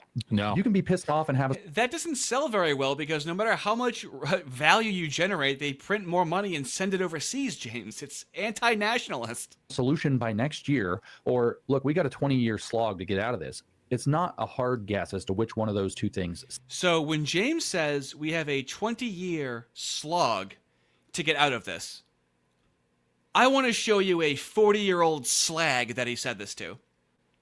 So she made this documentary that no one cares about, with James Lindsay, about communism and whatnot, but when you leave out the J.E. double schnazi sticks, it's not very interesting. So she wants to know, she's like, James, what can we do in 4 years? Again, we're going to have someone asking for solutions, James. What's the solution? So what do we do? Let's hear what his response is and see why it's unpopular. It's like rumbling into action, and I'm actually optimistic that that fight can continue as long as all the energy doesn't get swept away into stupid mass movement politics, which is mostly a show for influencers to raise their profiles and not something to actually achieve anything. Okay. I've just lost the question I was about to ask you. Well, I mean, so let's say we do have mass numbers of private citizens launching these lawsuits. Okay, I remember the question now. It's related. We have mass numbers of private citizens suing the schools, universities, and whatnot. In 4 years, where could we be if, like, citizens? In 4 years, where could we be? Because in our liberal democracy, we don't have a monarchy. This is the benefit of a dictatorship. One person in charge, 40 years, you get a lot done. Passing this political football back and forth is a valid criticism of our liberal democracy. Let's see how the classical liberal James Lindsay tackles this very pressing issue. Let's push this really hard. Well, first of all, we don't need mass numbers. We need relative significant numbers. It doesn't take that many lawsuits, especially heavy civil rights lawsuits, that get decided, especially if we end up in the appellate courts, to really tip the scales. But the question that you asked is got an unfortunately not positive answer. The legal system in the United States is slow. Right. Yeah. And so anybody who thinks that we're going to fix this problem in 4 years doesn't understand the problem. This is a So that's her. He's calling her fucking stupid to her face. 20-year 20 years pathway to a solution, with the universities 30 minimum. So you see, fellas, James Lindsay wants you to wait an entire generation to then maybe have this turnaround at all whatsoever. Minimum 30 years. An entire generation. Do you remember what the left did in 5 years with trans kids? from 2020 to 2025. Yeah, his plan is to, like, you gotta wait 20 years. It takes time. That is the definition. Look at his face. You don't like that I'm saying that about you, James, huh? Calling you out? That you want people to wait 20 years? Oh, I thought, oh, I care about the trans kids. Oh, I care so much about the trans kids. Oh, I care so much about them. Time to wait a whole generation. Yeah. Stay mad, James. Sells better. But it's also like my friend used to work in customer service. Oh my God. And he always used to bitch. I mean, it's like a thing that they do in like, and I say customer service, he worked like in a like significant hotel. So it wasn't just like, he's like the customer service phone call guy, right? He's dealing with guest management in like a, 5-star hotel. So he worked in customer service and or the service department for guest services and whatever, I guess is what it's called. And then you have, on the other hand, you have the sales reps for the hotel, right? Who, I want to come in, I want to do a conference, I sit down, I have lunch, they take me around, they give me all this nice stuff. I really like the salesperson because they're giving me all this free stuff. And I'm like, yeah, I would love to have this kind of sound equipment or whatever. And they're like, oh yeah, we'll get that done for you. Well, the service guy knows you don't. This is how he makes you sound. They can't make that actually happen. And so when you're trying to raise a family, afford health insurance, have a mortgage. And so this is the deal: is like the woke right guys are selling this impossible thing that sounds great. We could solve our problems now. We could. All we have to do is get rid of fill in the blank minority group, and all our problems. Or the Constitution, or the Constitution, the rule of law, or something like that. Something needs to change. You need a more adequate strategy if you don't want people to feel that way, James. Somebody's going to have to service the nightmare because that's not actually going to work in reality is the problem. There's like education. I was on the podcast, the live stream last Sunday night with Isaiah Carter and Nino Chavez, and Bill Barry was there. And here we arrive, fellas. He brings up the live stream where no one was watching them on YouTube. Nobody watched this. Only we watched it. And we changed the shape of history. Now, I bet you thought we were done with that. You're like, you know what? We did a psyop. We went in the chat. You guys went in the chat. I was the monarch directing the army. And we completely gaslit them.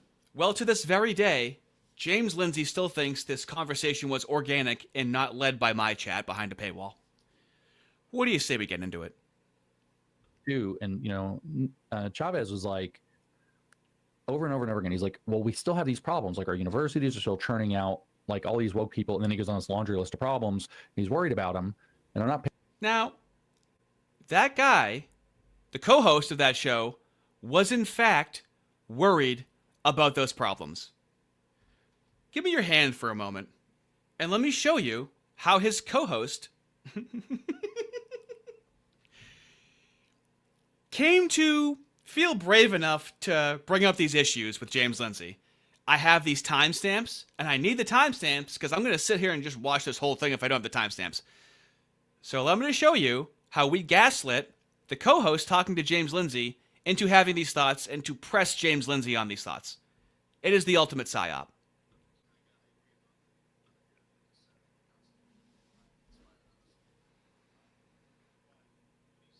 Maybe we shouldn't ban. Is Abigail's bleached brown gender star studies still in there? Colleges or, critical race theory type stuff. I get what you're saying. I understand the Streisand effect, and I know that points. So what do we do? Whoever does that is like, oh, look at they're the fascists. They're trying to burn books. I'm telling the fellas in their chat to press them. Go for a solution and get on Nino Chavez's good graces. Get on his good graces and really gas him up and make him feel like the chat that's there that gave him money. It supports him and wants him to really fight for the people, okay? Come on, Chavez, press him. But at the same time, it's like, what would happen if there was because this is very far left stuff. If there was Nazi professors, and they're openly Nazi and they're teaching. Yeah, hey, if we're it was gonna learn actually about equal and all. Okay, so the idea is becoming planted. Really the case that housing is going to be super expensive forever because housing is super expensive now relative to the amount of money that people are earning. They're just letting them go. It is entirely plausible Chavez isn't buying any that we can end up with people who are making good policy decisions about regulations for building, regulations for zoning, regulations for materials. Support Chavez in the chat. Tell him to press James Lindsay and say that you agree with him and not James Lindsay. Why? Because about 4 to 5 million heck? Democrats decided that whatever the Democratic Party's doing is bad enough to where they're not going to vote for it again. So, okay, now we got the woke right. What's their job? Make sure that the right is just as stinky, just as bad, just as scary as the left. You look at the numbers, Rasmussen, not the I'm sorry, company, I don't have a Scott Rasmussen PhD. I himself don't know put what that out means. A poll recently where he millstone for that. Yes, sir. Put on every effing podcast you can imagine, getting Including glazed Nick in the New York Fuentes just Times appeared out of all thin at air. once. Yeah. To turn this into the face of the Republican Party. You can't, a 595 guy as the face of the Republican Party. Don't tell me this isn't an operation, and don't tell me its point isn't to make sure that the Trump coalition can't continue after. Definitely listen to these guys to lecture you about organic engagement. We have to acknowledge that there is, and this is what makes this argument so frustrating for me, right? Because I hear everything that you're saying. I agree with with just about everything that you're Give him talking the about. butt. But there Thank are you. still people who can't buy a fucking house. There are people out there right now who are going through very real. Ironically enough, like James Lindsay is supposed to understand that this is the precursor to communism, these conditions. So he should know that, like, yeah, this is when radicalism happens. So hopefully he has a good answer for that, right?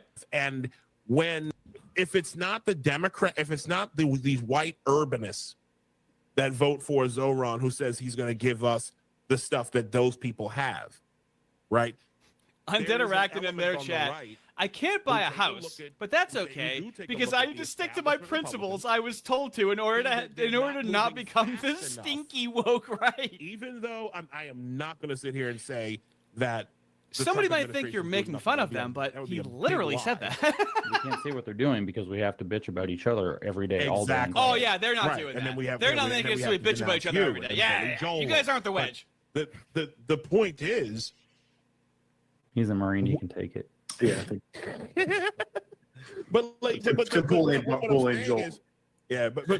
point is, the point is, there like if we ignore Slackademics Legend, Joel doing a great PNG impression as usual. He's somehow below an NPC because an NPC actually is a video. Listen, here's a very real piece. He's below an NPC. He's a PNG. About exactly this, and he said, "Look, affordability is a problem, especially."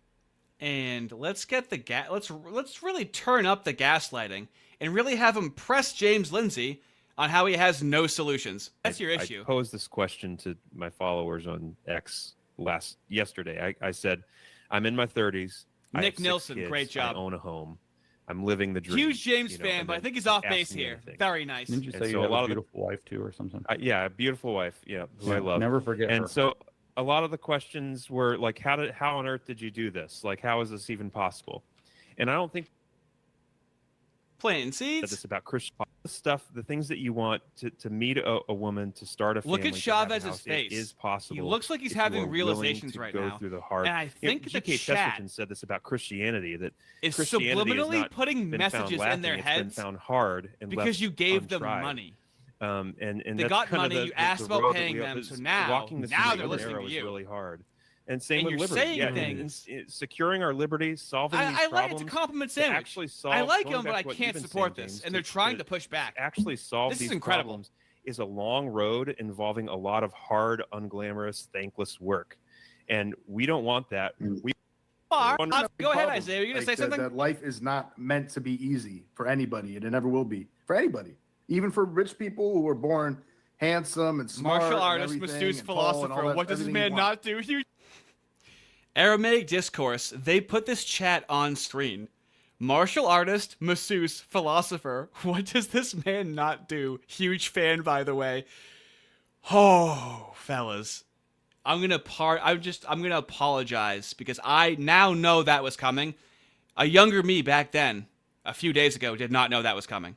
Who were born handsome and smart. Martial artist, masseuse, philosopher. What does this man not do? Huge fan. More or less, like it's still gonna be hard for them because you cannot avoid whatever's going on in your head, whatever gets thrown at you. There's gonna be something, a couple things, a number of things. Eventually, you're gonna die. So it's never gonna be easy.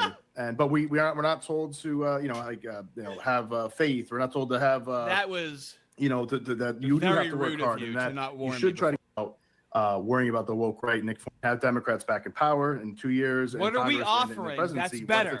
What if it's an 8-year term? What if it's a 12-year term? Whatever. And it partly is due to that. So that is an issue. Come on, buddy. Right? What are we offering that's better? Maybe we lose some Supreme Court justices. Gas them up, Nick Nelson. Nito is speaking the truth. On the Very woke nice. Stuff. It's back. Open borders is back day one, which it probably will. Literally directing the chat with commands.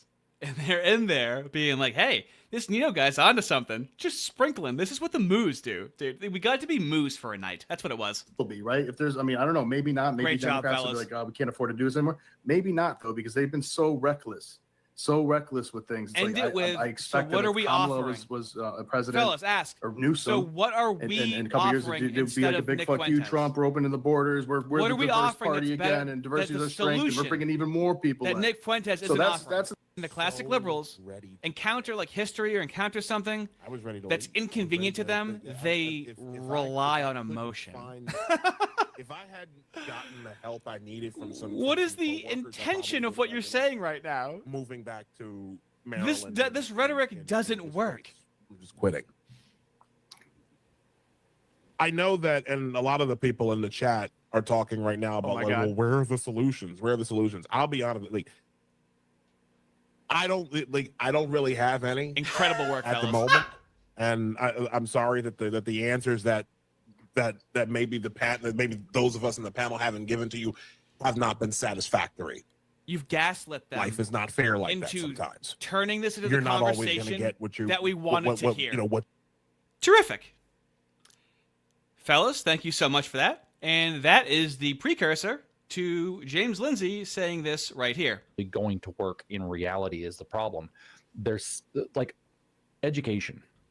I was on the podcast, the live stream last Sunday night with Isaiah Carter and Nino Chavez, and Bill Barry was there too. And Chavez was like, over and over and over again, he's like, well, we still have these problems. Like our universities are still churning out like all these woke people. And then he goes on this laundry list of problems. He's worried about them. And I'm not picking on him. He's like, these are real concerns people have, right? But I'm just going to freeze and not worry about the rest of the problems. Let's just freeze and talk about the universities churning out a bunch of wokies, right? That's a problem. It's a real problem, and it's causing actual real more of a problem than the woke right, wouldn't you say? One fix, and he even brought this up, was, well, why don't we just ban gender studies? And it's like, well, will that work? First of all, is that like the best solution? Is it going to create the back? Immediately criticizes any solution because he wants the 20-year solution where we don't do anything. Fine, have your academic freedom, but nobody's going to hire your graduates. So now you're literally bamboozling people into a worthless degree, and then you can sue the university for fraud if they sell the degree as more valuable than it actually is, and create pathways to private action. What does the solution pathway look like? The ban hammer is one such solution pathway, but the problem is much more endemic than the ban hammer. Look at the struggles that the Trump administration has had for this entire year so far, fighting with universities, just like Harvard. Clear violations, they fight like hell. And so the ban hammer what do we do? A solution, but it's a limited solution. It might generate a backlash. It might cause, politically, it might not be actually a winner that actually fixes the problem in the long run. Might make it worse. But the problem is, like, fixing the universities without just, think of like a ban as like a Band-Aid. It's like stick a Band-Aid on. See, it's kind of like a Band-Aid, right? Stick another Band-Aid Having on. any solution now, so more tyrannical to try to fix the problem. Oh, we can't be tyrannical. We have a 20-year solution, right? Well, it sells really well to say we have this crisis. You wouldn't want to be tyrannical when your wife goes crazy with this commie liberalism and decides that your 11-year-old child is not a boy but actually a girl. We wouldn't want tyranny to get in the way of that, and then that kid is taken away from you if you disagree. Making problem, and if we don't solve it in 2 years, everything's going to fall apart. And you say, well, the solution's a 20-year fix. Fixing public education, by the way, even if what we do is get rid of it and replace it with private education only, is still a 20-year fix. We don't have the teachers, 20 years. We just don't have. It's going to take a while. Everybody wants the solutions today. And I think that's absolutely right. I was actually working on an article for Christian Post about why the woke right is so popular. I should be sending that in pretty soon. But he was working on an article. I showed you guys his articles last time, and it's like 5 paragraphs. He was working on it. No, you don't. Why the woke right is so popular with Gen Z, and I think this is kind of nailing it on the head. Is they see problems, they see real problems. Like there's these real, and I guess you could use the word grievances. There's these real issues in society that people want solved. Fair enough. That's good that they want them solved. Right. But then instead of actually aligning their perception of the problem and also the solution with reality, like what we're talking about here. They want this. Yeah, these guys are the arbiters of reality. James Lindsay referencing a conversation that was programmed into the chat by my community. You see, we need to talk about reality. Okay, can we talk about solutions? Well, we don't want to be tyrannical or get anything done too quickly. It's going to take 20 years. That is definitionally controlled opposition, fellas. And it just so happens that they agree with the moos on everything. Solution right now. They want it right now, and they want it their way, and they want it to go away immediately. And because it's not happening, then they start looking for who to blame for as to why it's not happening. And then people start to you, or people go after the Jews, and I think that's exactly what it is. I think that's exactly what it is. They point at Trump. Trump is what, I don't know what, 11 months now into his second term. He's been in office this time for 11 months. And this is why people want a monarchy, because we have 4 years to get as much done as humanly possible until the Democrats get back in office and undo all of it, James. They point at it and they're like, he hasn't solved all these problems yet. And it's like, yeah, no kidding. A lot of these are like 20-year problems. It's like always 20 some of them, years. best case scenario, we're going to require a 12-year run of Republicans in a row. And then they're mad that he hasn't solved them by the... It's going to be a 12-year run of Republicans in a row. So just a Hail Mary. If you don't want James's Hail Mary, then you're a part of the problem, okay? In many cases, by the middle of his first year in his term. Like, what are you talking about? But there's this immediacy culture. Like, if it isn't there now, it's not ever coming.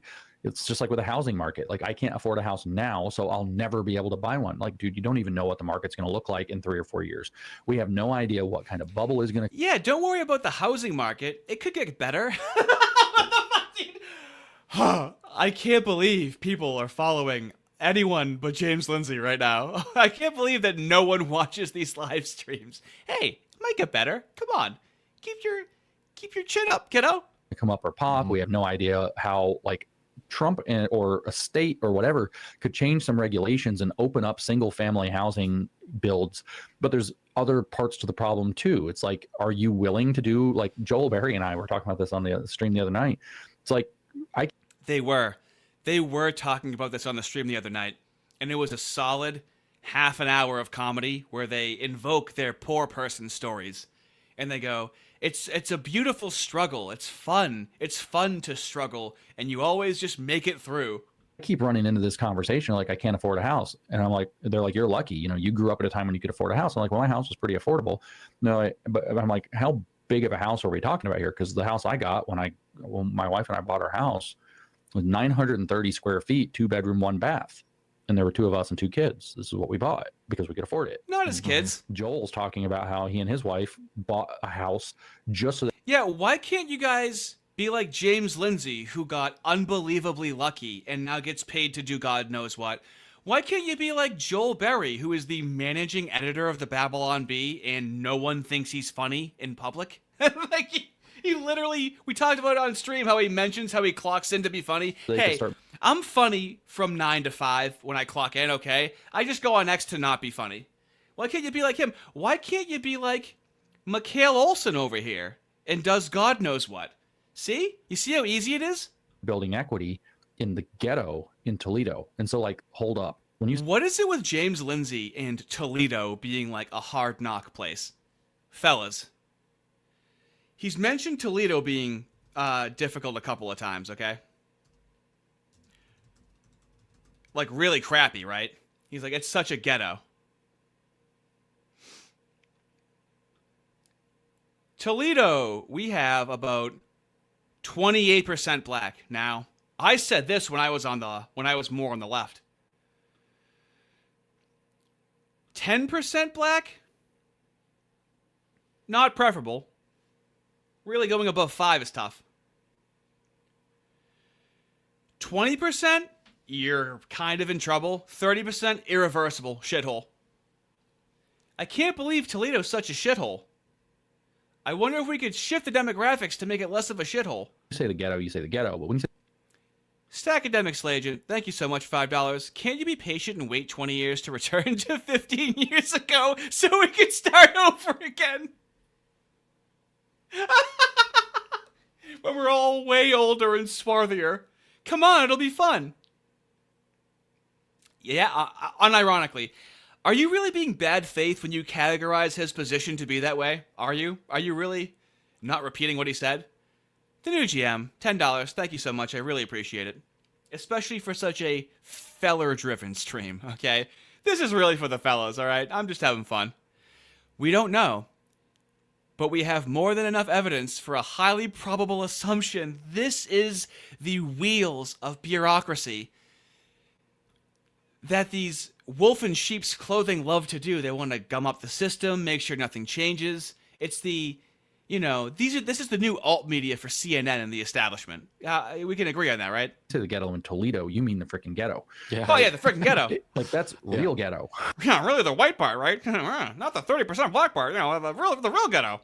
Right. And so, like, they bought that house because they could afford it, and it was small, and like our house too, it was still challenging, and there was still needed work. Sacrifices. To this day, it still needs work. We eventually, you know, saved money, and we actually took out, like, as we built equity, we got a home equity line of credit. We did some expansion on the house because we needed more space as the kids got older, and like, you just have to slog and make it work. And sometimes what that means is you're eating freaking macaroni and cheese and ramen noodles. Intergenerational stickiness. Meals for most of fellas, you just gotta eat macaroni and cheese. You have like your one vacation or zero that you take in the year. Your issue is you want the avocado toast, okay?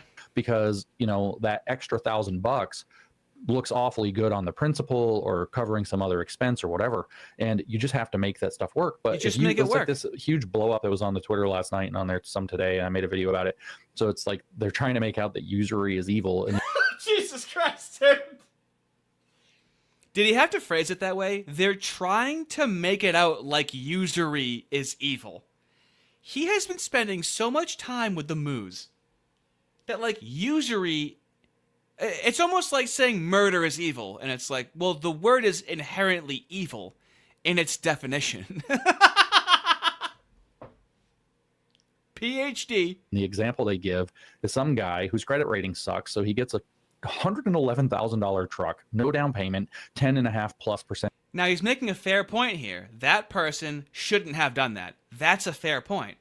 However, the moos love to take advantage of people. So what we are prescribing is that you shouldn't be allowed, let's say 5%, let's say 10%. We always find a number, okay? We'll find something. Unlimited, though, the issue is putting a person, mind you, he's already agreed that the education system is dog shit, okay? So we have a bunch of dumb people that will take these loans out of desperation.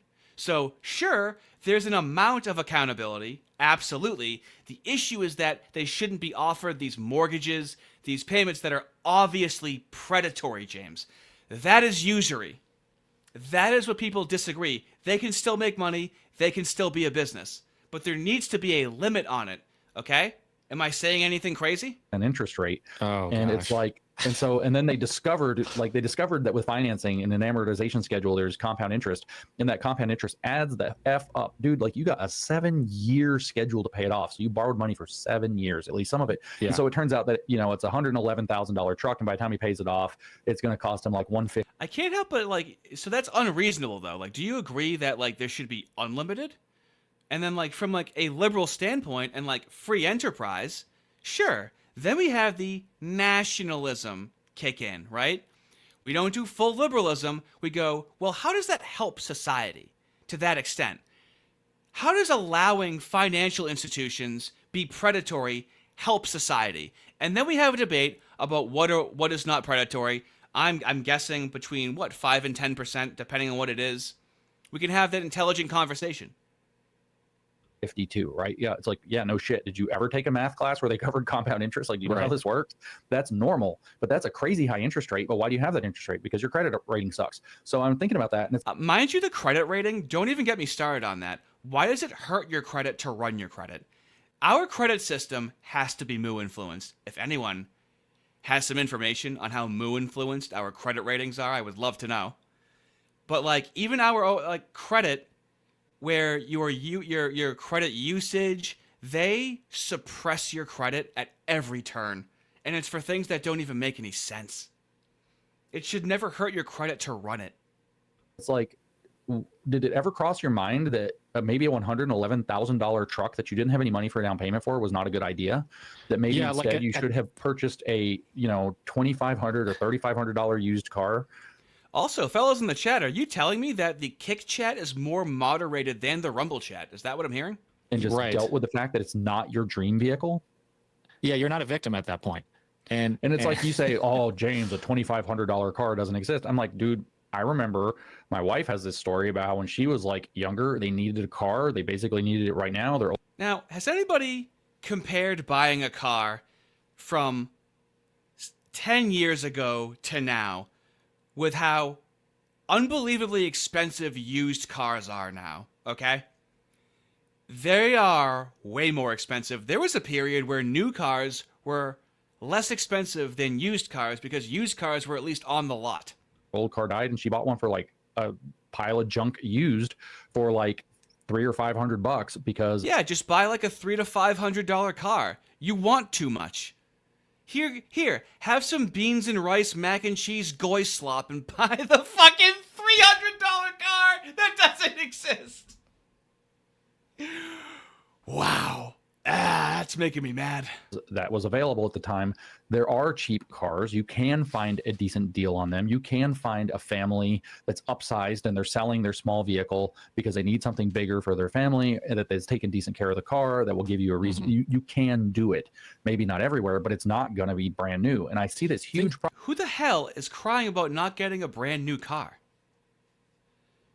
Like, dude, to buy a 3,000, I don't even think that exists.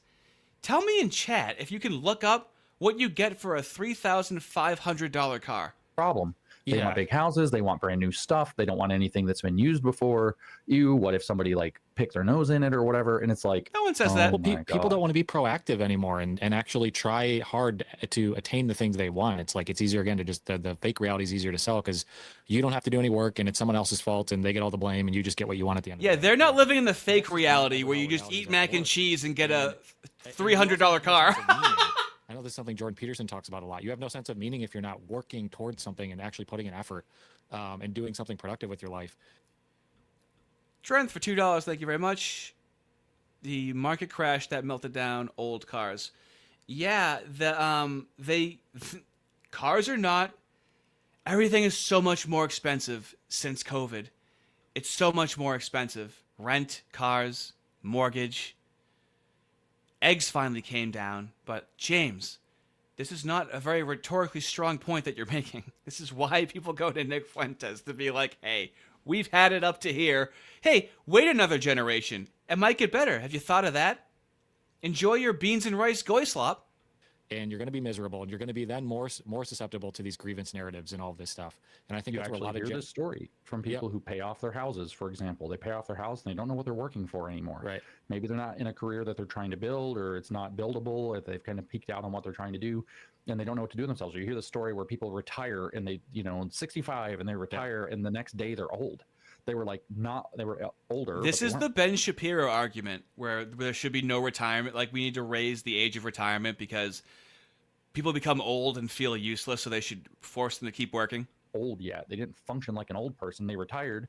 They spend a week at home, don't know what to do with themselves, and they're walking all of a sudden like a crotchety old man. Yeah. They become old when they lose that purpose. And meanwhile, my neighbor's super old and he's out there trucking around in his lawnmower, moving today he's out in the freaking cold, moving firewood around. And it's as long as you got purpose and you're doing stuff. He pivots to these anecdotes. Oh my God, this is why nobody watches him. Growth is actually life in this regard. And then you're not going to want to burn everything down because you actually invested in it, where I think it's another problem. But there's so many problems with Gen Z being drawn into this woke right, this reframing of MAGA or whatever is going on, what we were talking about before. It's like this hodgepodge. Oh, this is actually interesting. First, new GM, $10. Thank you so much. Really appreciate it. I have a 20-year plan. Conquer a small country. Make it the 51st state. Only tax whitey there. Double all welfare programs there. AstroTurf a separatist movement there. And on year 20, let them leave. What could happen in 20 years, We'll just have a 20-year plan in a liberal democracy where things bounce back and forth. They're never going to open the borders back up, fellas, okay? And even if we close the borders now, we have they're breeding and being taken care of on welfare. I mean, it's... I'm not mad. I'm happy. This is a very fun time. TK, $5, thank you. A beater is 8K, you boomer. Carvana doesn't list anything under $9,000. That's what I'm saying, dude. To even try to be limited to what's around you, those are all bought up. Carvana, you want to talk about predatory auto loans? That's like 17%. And they just rely on convenience and people that are stupid. Carvana is usury. Hands down. Couldn't agree more. Podge of all these different things where, you know, they see a legitimate problem, but they want it. They're unrealistic about how to solve that problem. They get resentful as a result. That makes them not want to work hard. And then, you know, they just get sucked into this like cycle of now they're not working hard. It's now they're not... fifth grade boys at the lunch table telling you that women pee out of their vaginas. It's the same hole. And they don't care if everything burns. This is like, you know, Lenin's dream right here. Yeah, right. And Joel had this excellent point that he's like, a lot of that was hard. A lot of it was sacrifice. A lot of it was beans and rice. He actually told us. Oh my God, the fucking beans and rice.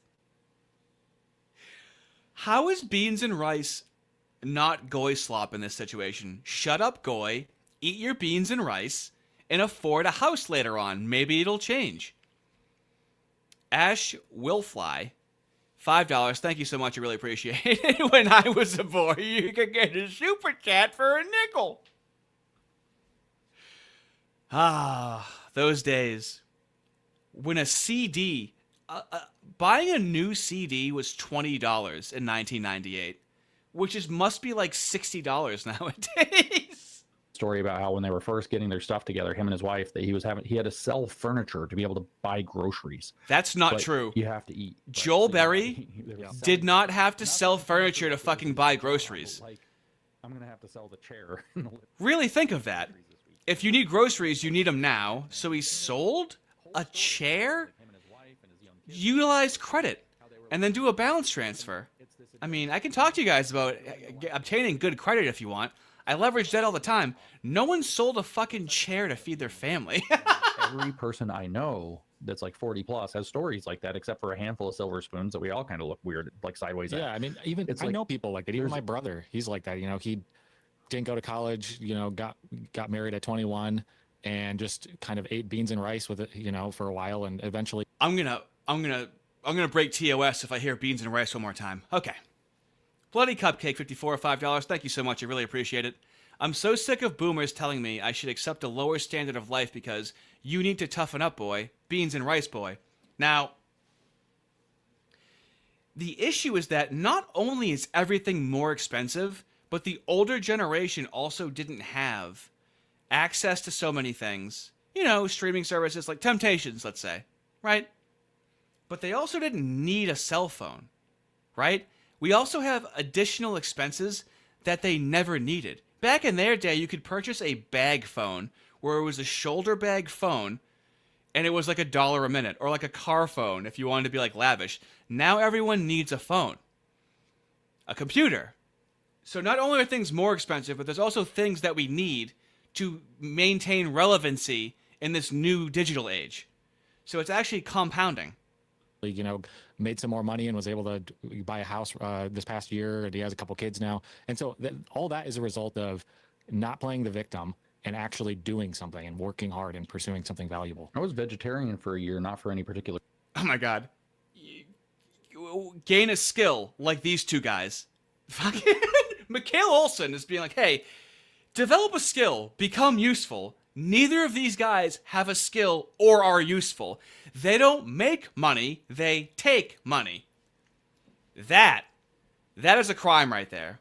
But I don't know if you guys have ever been vegetarian, but let me just shit on being vegetarian for a moment. The reason, but because it was just cheaper. Like I could eat meat, it was just so much cheaper not to. The only time I ever went out. Eating meat is cheaper than being a vegetarian. Being a vegetarian is not satiating. If any of you believe that you need fiber or fiber fills you up, you're retarded. I'm sorry. If this is how you had to find that out. Fiber only exists in plants.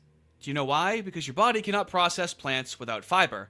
Does your body digest fiber? No. That's why fiber is a negative carb, because your body does not digest it. Fiber doesn't make you feel full. It makes you feel bloated because your body is not digesting it. It does not push out waste. it creates more waste inside of you.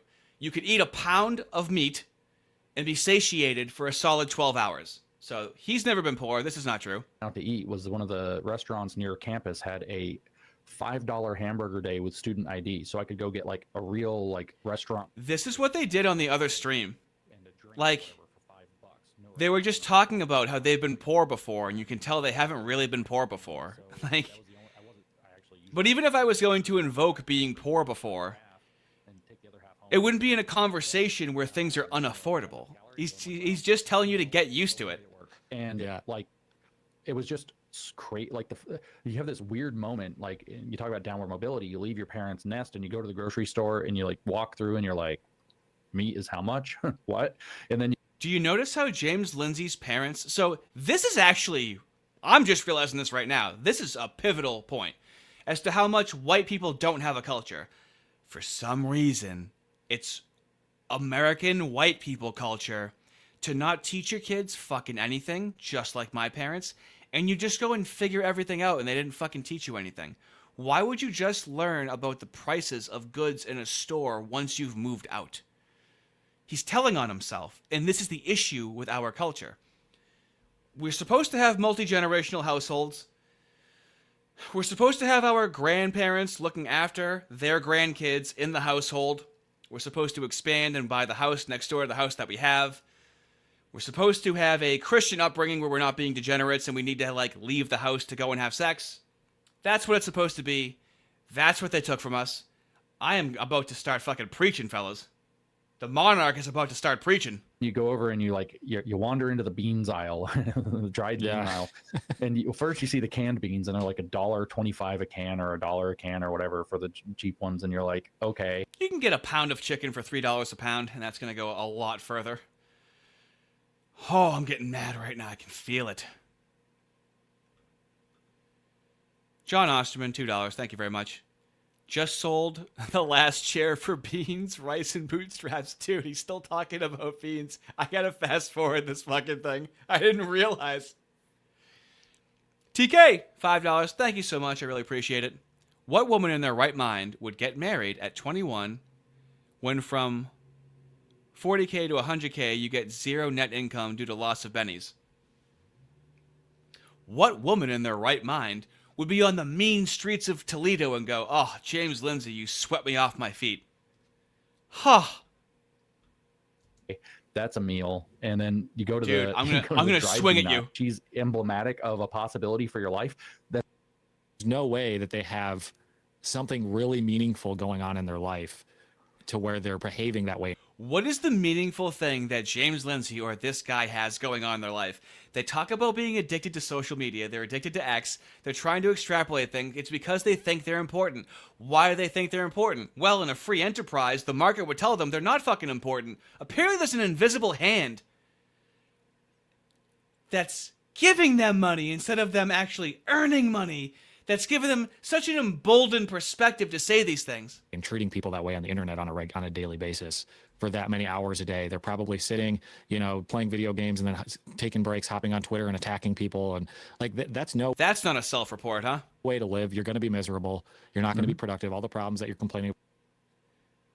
The guy with this face that looks like this the entire time is telling you that you're playing video games and arguing on X. If you go on X, he's arguing all day on there. But it's okay. He's got a Bass Pro Shops hat on, okay? So you can trust him. About in society, you're just going to make worse at the end of the day. And I don't know, like they're the kind of what you're saying is the solution to all this stuff. It's not pretty. It's not. Imagine how much of a fucking cunt I would be if I was like, guys, have you tried like starting a YouTube channel? I started a YouTube channel and look at how great my YouTube channel is going. How insufferable would that be if I said that? This is what they sound like. Obviously, I got lucky. I got pretty lucky. And so I would never lecture people to be like, oh, just do this. These prescriptions. Like, this is why I have a lot of respect for Christians, because they are in a position of prescriptions. You better be, like, living your values and like, really having influence or living your values to make these, like, societal prescriptions to people. If you have nothing to show for it, it's fucking, I'm embarrassed on behalf of them. Trent, $5, thank you so much. When I used to be broke, I did eat a lot of beans and mac and cheese. Although I can't stand well-to-do people talking about being down and out. Sure, you would never tell someone, well, you just got to do that. You figure it out that you have to do that, and it doesn't always get better. A lot of things can happen in 20 years, don't we agree? Stack Academics Legend, $5, thank you so much. It's simple. People are not economic units, but only the real problem is economic. But only the real problem is economic. And the solution to that, you don't need a solution, eat cardboard. It never arrives at a solution. Love it, fellas. We're winding down right now. I'll talk to the chat at the end, which is probably going to be soon. Fun all the time, but it's meaningful. It brings value to your life. It's edifying. It helps other people, which ultimately it's real. Yeah, it'll pay. It pays. It's worth it at the end of the day. Yeah, that's right. And so, like Joel and I were talking about this, and the beautiful Isaiah struggle. and Nick were jumping in. Yeah. Obviously, Isaiah and Nick were jumping in because of you guys. Because of my fucking chat, they were jumping in. My chat, I only showed you a portion of it. They were gassing them up so much. I still haven't even read all the comments. You guys know more about what happened than I did. I was the one leading the ship. So I don't even know all the stuff that you guys said. But you were gassing them up, saying like, I like James, but I disagree with him here. I agree with the co-host a lot. Oh, it's poetry. Yeah. And I guess a bunch of people in the chat, I wasn't seeing the chat, but they were, and they said that a bunch of people in the chat were like, well, what are the solutions? What are the solutions? And so yeah, the chat was like, what are the solutions? What are the solutions? This just makes me want to talk to the chat right now. I'll wrap this up quickly. What I said was like, look, if you need some solutions to these problems, we got big problems in society, right? What are the solutions? Well, I know everybody wants to hear like, this is what we do to fix universities. Yes. This is what we do to fix immigration. This is what we do. They want these like big picture, like macro politic solutions. And it's like, no, we can do big pictures. The way solutions work, we do what we can do now, right? Short term, medium term, long term goals, fellas in sales or any upper management in a company, right? So we divide the goals into different periods of time. Smart goals, right? Achievable, timely. No, guys, if you want a solution, here's what you need to do. And this is what I said. I said, open up your Bible to the book of Isaiah, go to chapter 6, read verse 8. That's, if you don't, I was like, if you don't have a Bible or whatever, you should get one. Plus, I just want to remind you, the man telling you to read a Bible is this man right here. I've decided nobody needs to know what my religion is any longer, and I'll never tell anybody again. Thank you, James. There's a million of them infinite online, but you should just go read any Charlie Kirk poster that's happened since he died. They're all the same. They have Isaiah 6:8 on them, which is, here I am, Lord, send me. Right? So in other words, the solution to these... Eat the beans, read the Bible. Is this the new, like, fucking eat the bugs, get in the pod? Listen, read the Bible, eat the beans. Holy hell, bruv. TK, 5... gifted memberships again. I mean, this is essentially is to hang out with the hard R fellows. It's essentially what the stream is, right? I'm not really appealing to a wide audience, am I? So thanks for increasing the amount of now those 5 people do have to be beaten into being hard R's. You can't just become a hard R. You have to be beaten into a hard R. So if you know who those hard R's are, you have to relentlessly make fun of them in chat to really initiate them into hard-artedom. Problems is actually what Jordan Peterson said, basically, is clean your room and get in the game. Get your life straight. That's exactly right. Lord, part, send me. So now you're going to go get involved. So like, if you think that education is the problem, why don't you go start working with a local grassroots group that's trying to solve the problem? Well, I don't know which ones are in my community. Why don't you start by looking up to see if there is one in your community? Why don't you, if you can't find one, why don't you connect online to one that's relatively nearby, or that you has a national presence or whatever? Get involved and find something that's doing something in the field. I totally agree. And as a Christian, I honestly believe that I honestly believe this, that God gives you people a certain, let's say, desire or even frustration with a problem. He illuminates a certain problem in your life or that's going on around you. And I think that's often a sign of where you're supposed to take action. Like you see a problem, you feel a certain way about it. It frustrates you. You want to see that problem be solved.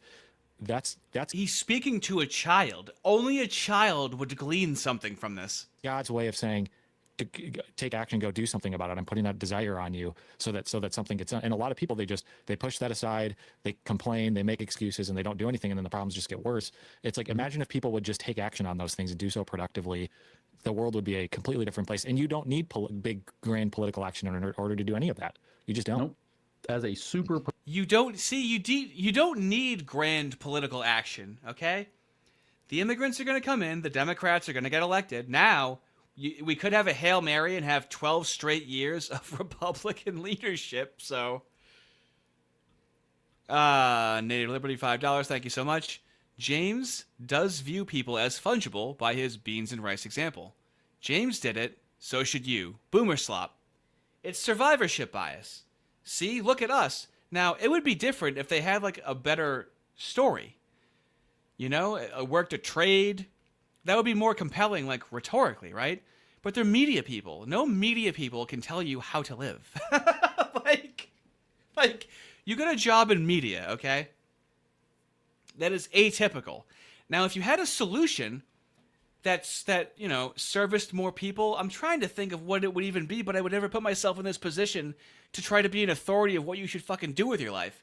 First, we have to know what the issue is. And the issue is every single move that's ever existed for 3,000 years. We'll start there. We'll hone down on it and get more specific over time. But you want me to lecture you on what you have to do in your life? I don't know. Work on your credit. That's real easy, right? If you've made mistakes when you were younger and you fucked your credit up, what am I going to fucking tell you? Like, get a better job? Like, I feel like a cunt saying this, even making fun of it. It's so shitty. Professional of the genre, let me just go ahead and tell you, with probably more experience than the vast majority of people, the solution to your problems is not online. Yeah, It's not there. So if you didn't like my Isaiah thing, what are the solutions, James? If you didn't like my Isaiah thing, we fucking psyoped him so hard that he doesn't know that he's not really talking to Isaiah. He's talking to Isaiah reading the accumulation of the chat, which is the people that are in my chat right now. Isaiah doesn't even know that wasn't his opinion. James doesn't even know that wasn't Isaiah's opinion. Only we know that that was our opinion that we wanted James to confront. You're bringing me back to that moment. You guys are bringing me back to that night right now. Holy fuck, fellas, what a special night. What a special night that was. And I know you probably want to do other raids, okay? But that's a special thing. You can't necessarily plan for that. I'm going to say that. I mean, does Isaiah have another thing coming up? I can't. We can't just do that every time to Isaiah. We can't do that. But let me just check it on Isaiah. I mean, there's a good chance this word got out, that someone fucking told him about it. Yeah, I don't even think he has anything planned for tomorrow. Okay. Let's cool down. Let's cool down and hang with the chat.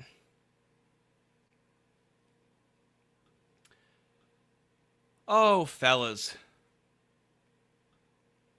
I am sweating my little titties off.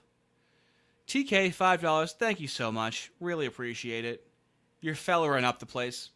Typical tradesman story. I broke my body to pay for my kids' college dorms. They're still in debt, and I owe $100K to Stefan and $80K to Ford. Yeah. My dad delivered muffins, and my mom worked as like a rebate analyst at a company. Both schlub jobs. They bought their house for $60,000. Probably in the 80s, in the early 80s. We never struggled financially. We weren't rich. We went on vacation. I got an N64 when it came out. That fucking ruled. No complaints materially from my childhood. My complaints are my parents are retarded and just NPCs and just don't know anything. They just, whatever is told to them, they just do. And I was never like that. Always a black sheep. And I'm telling you, man, COVID was a motherfucker. I had a lot of like anxiety and depression before COVID. Didn't quite know why. I was very outspoken. Still had to be on the left though. Didn't have like a lot of exposure to people that were quote unquote right wing. So I still had to consider myself on the left. I've always said the N-word, by the way. With the hard R. My entire life. No matter how much I've been on the left, I've always said every slur. Always. I thought that was a part of being a liberal. So, like, I'm not... My friends are much more conspiratorial minded than I am. So they would say, like, MK Ultra, mass form psychosis, and I'd be like, okay, well, that's reasonable, it's plausible. As soon as Quarantine Race War hit, which is what I called it, Quarantine Race War, we have BC, we have AD, then we have the internet era that lasted for a couple decades, then Quarantine Race War, QR. We are living in QR time. Everything is different after Quarantine Race War, to me anyway. Anyone that could go through COVID and then go back to business as usual, I can't be around you. I can't talk to you. You bother me. I can't. That person is useless to me. I'm sorry. After Quarantine Race War, I was like, okay, mass form psychosis. Yep. MK Ultra. Yep. Absolutely. You see, I'm a materialist, fellas, okay? Once I see the evidence, I'm all on board, okay? Huh.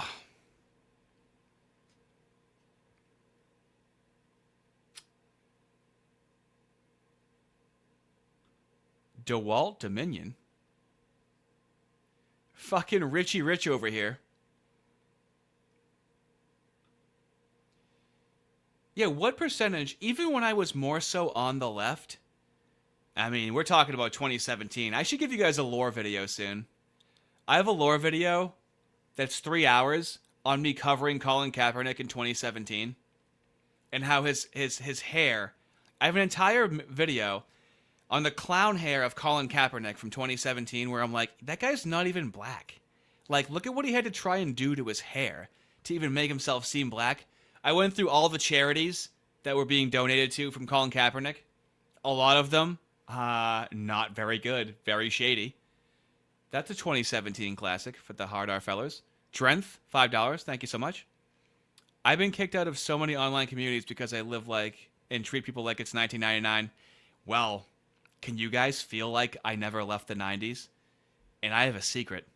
I have a secret as to how I did it. The new GM, $2. Thank you so much. I think we have audience captured Chavez and Isaiah. Yeah, there's potential. They are dumb enough. How do I do it? How do I hang on to the 90s vibe so hard? Well, I've watched everything from when I was a kid. I've watched Parker Lewis Can't Lose. I watched Dinosaurs. Angry Beavers is the best cartoon that's ever been made. And then you want to know what I don't do? I don't watch anything from nowadays. It's always a letdown.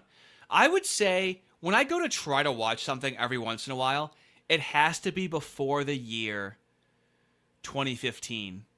You know, if I want to watch a good shitty movie, a good shitty 90s movie, a good shitty 80s movie, I still have a VCR and I have a VHS collection. So I have dedicated time to never leaving the 90s. And I am resistant, like a curmudgeon-y old man, to acclimate to today's media. To the point where I decided I had to start creating content because everything, for the most part, seems and feels like dog shit. That's how dedicated to the 90s I am. I'm so dedicated to the 90s, I'm preserving the dog shit 90s liberalism, okay? Oh, I feel great. This is cathartic. This is nice. Let's chat with the fellas. Arden Party, that is why 90% of what I review is from about 10 years ago.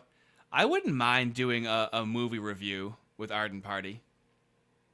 I gotta think of the perfect movie, though. We'll have to have a chit-chat and the fellagram about what a good movie to review would be. Oh, on Rumble, too, it would actually be really fun. We could even show clips of it on Rumble. How much can you show on Rumble? That would be kind of fun, showing, like, fat clips from what would I want to watch on Rumble. You do like action movies. Double Team, I think you reviewed. A Van Damme movie. I do love Cyborg. Oh, that's one of my favorite movies of all time. Cyborg, Jean-Claude Van Damme, in 1989. It's not really a fun movie for anyone else to watch, though. We have Mission of Justice. We have Undefeatable with two-time women's champion Cynthia Rothrock. We got some really shitty action movies in my arsenal.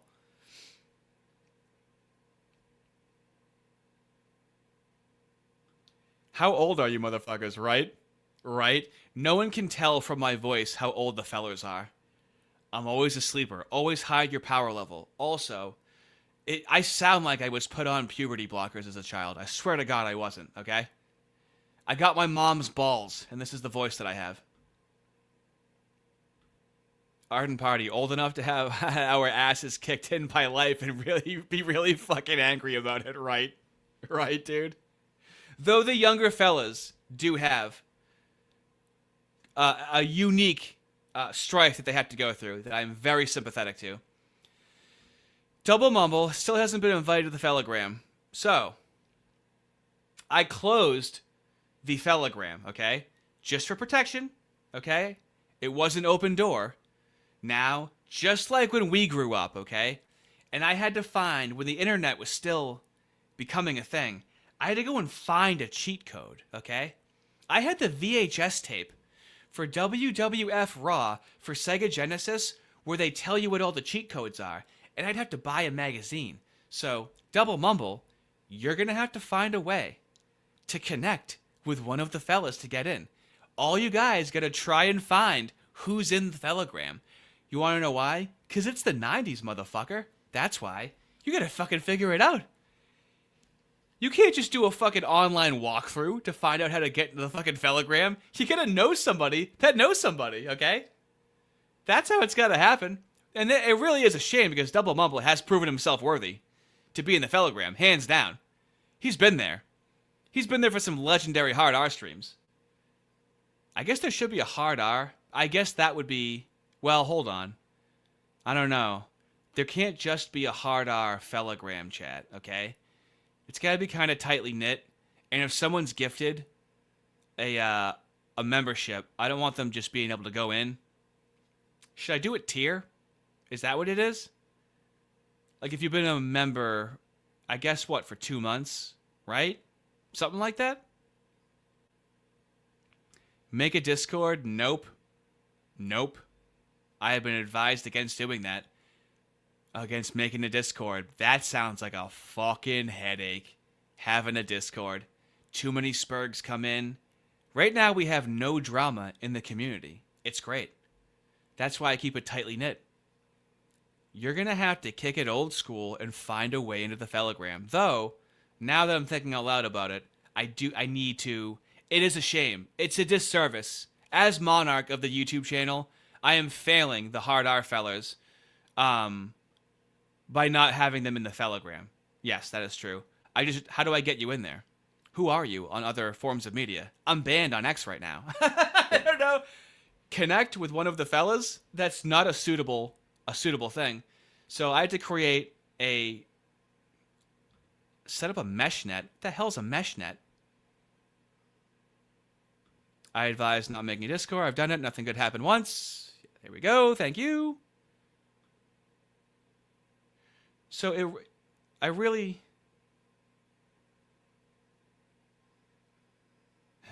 Leave the one we have as it is. It can be the inner circle chat. Well, now, I know, as the monarch, though,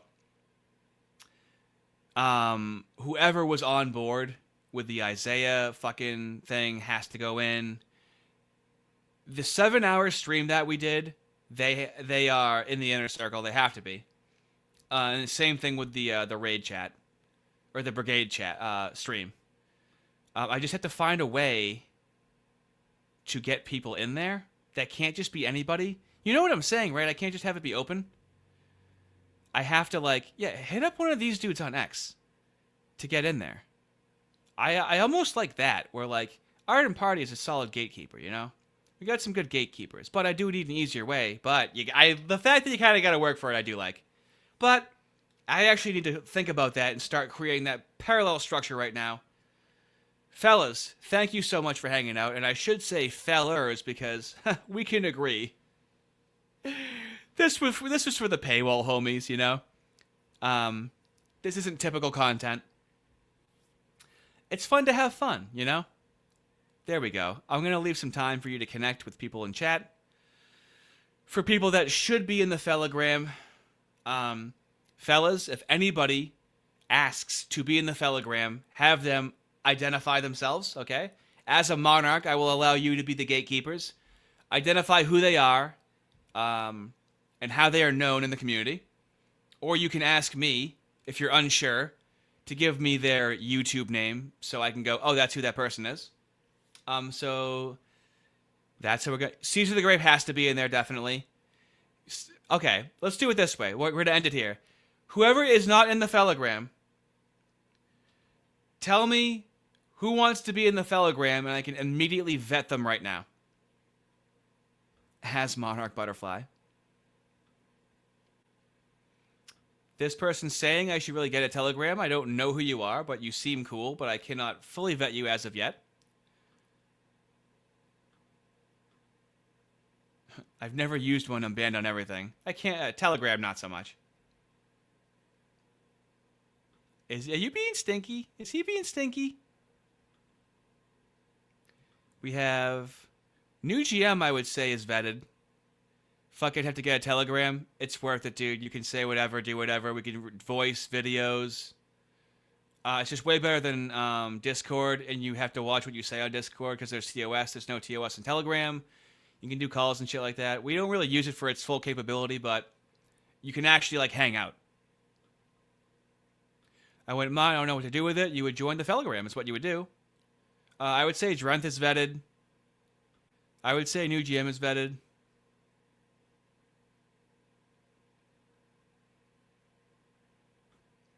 This would be the only Telegram chat I've joined. Yeah, same. I'm not in a bunch of Telegram chats. It's fellas just hanging out.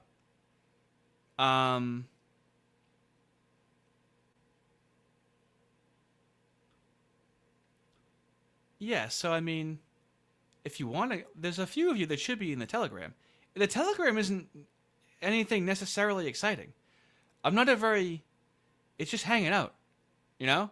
It just feels good to be able to hang out, say your slurs, but we talk about some real shit in there. It's fucking dudes hanging out, dude, okay? It's dudes hanging out in the 90s is what the fucking Telegram chat is, all right? Talk about some real shit. We might call you gay. You know, stuff like that. I feel like an old person when it comes to tech. Sure. You just weigh that out with how much you want to join the Telegram. It's nothing crazy. Daddy plus Artie equals Darty. Sure. Hey, I have no problem calling myself Daddy just to make people cringe. See, this is fucking crazy that Quizits Chatterek is not in fucking Telegram, right? Right? Like, that's, as a monarch, that's a fucking injustice, okay? So, fellas, dialing it down. Find a fella that's in the Telegram. Gatekeepers in the Telegram. If you're unsure, I'm going to leave it to you to cross-reference. And I'm going to be, if anything happens, because you didn't cross-reference, you need to have a justification if a spurg is let in, okay? So, someone that we know, if you don't know, ask me. I'll let you know. Couldn't say it any better myself. Night, Hardars. Excellent. Have a good night, fellows. Thanks for hanging out. This was a lot of fun. And I need to take a fucking break, so I'll do whatever tomorrow. And then, I'm talking to Ben Boyce on Monday, but it's not going to be live, so yeah, have a good one, fellas. Fuck yeah.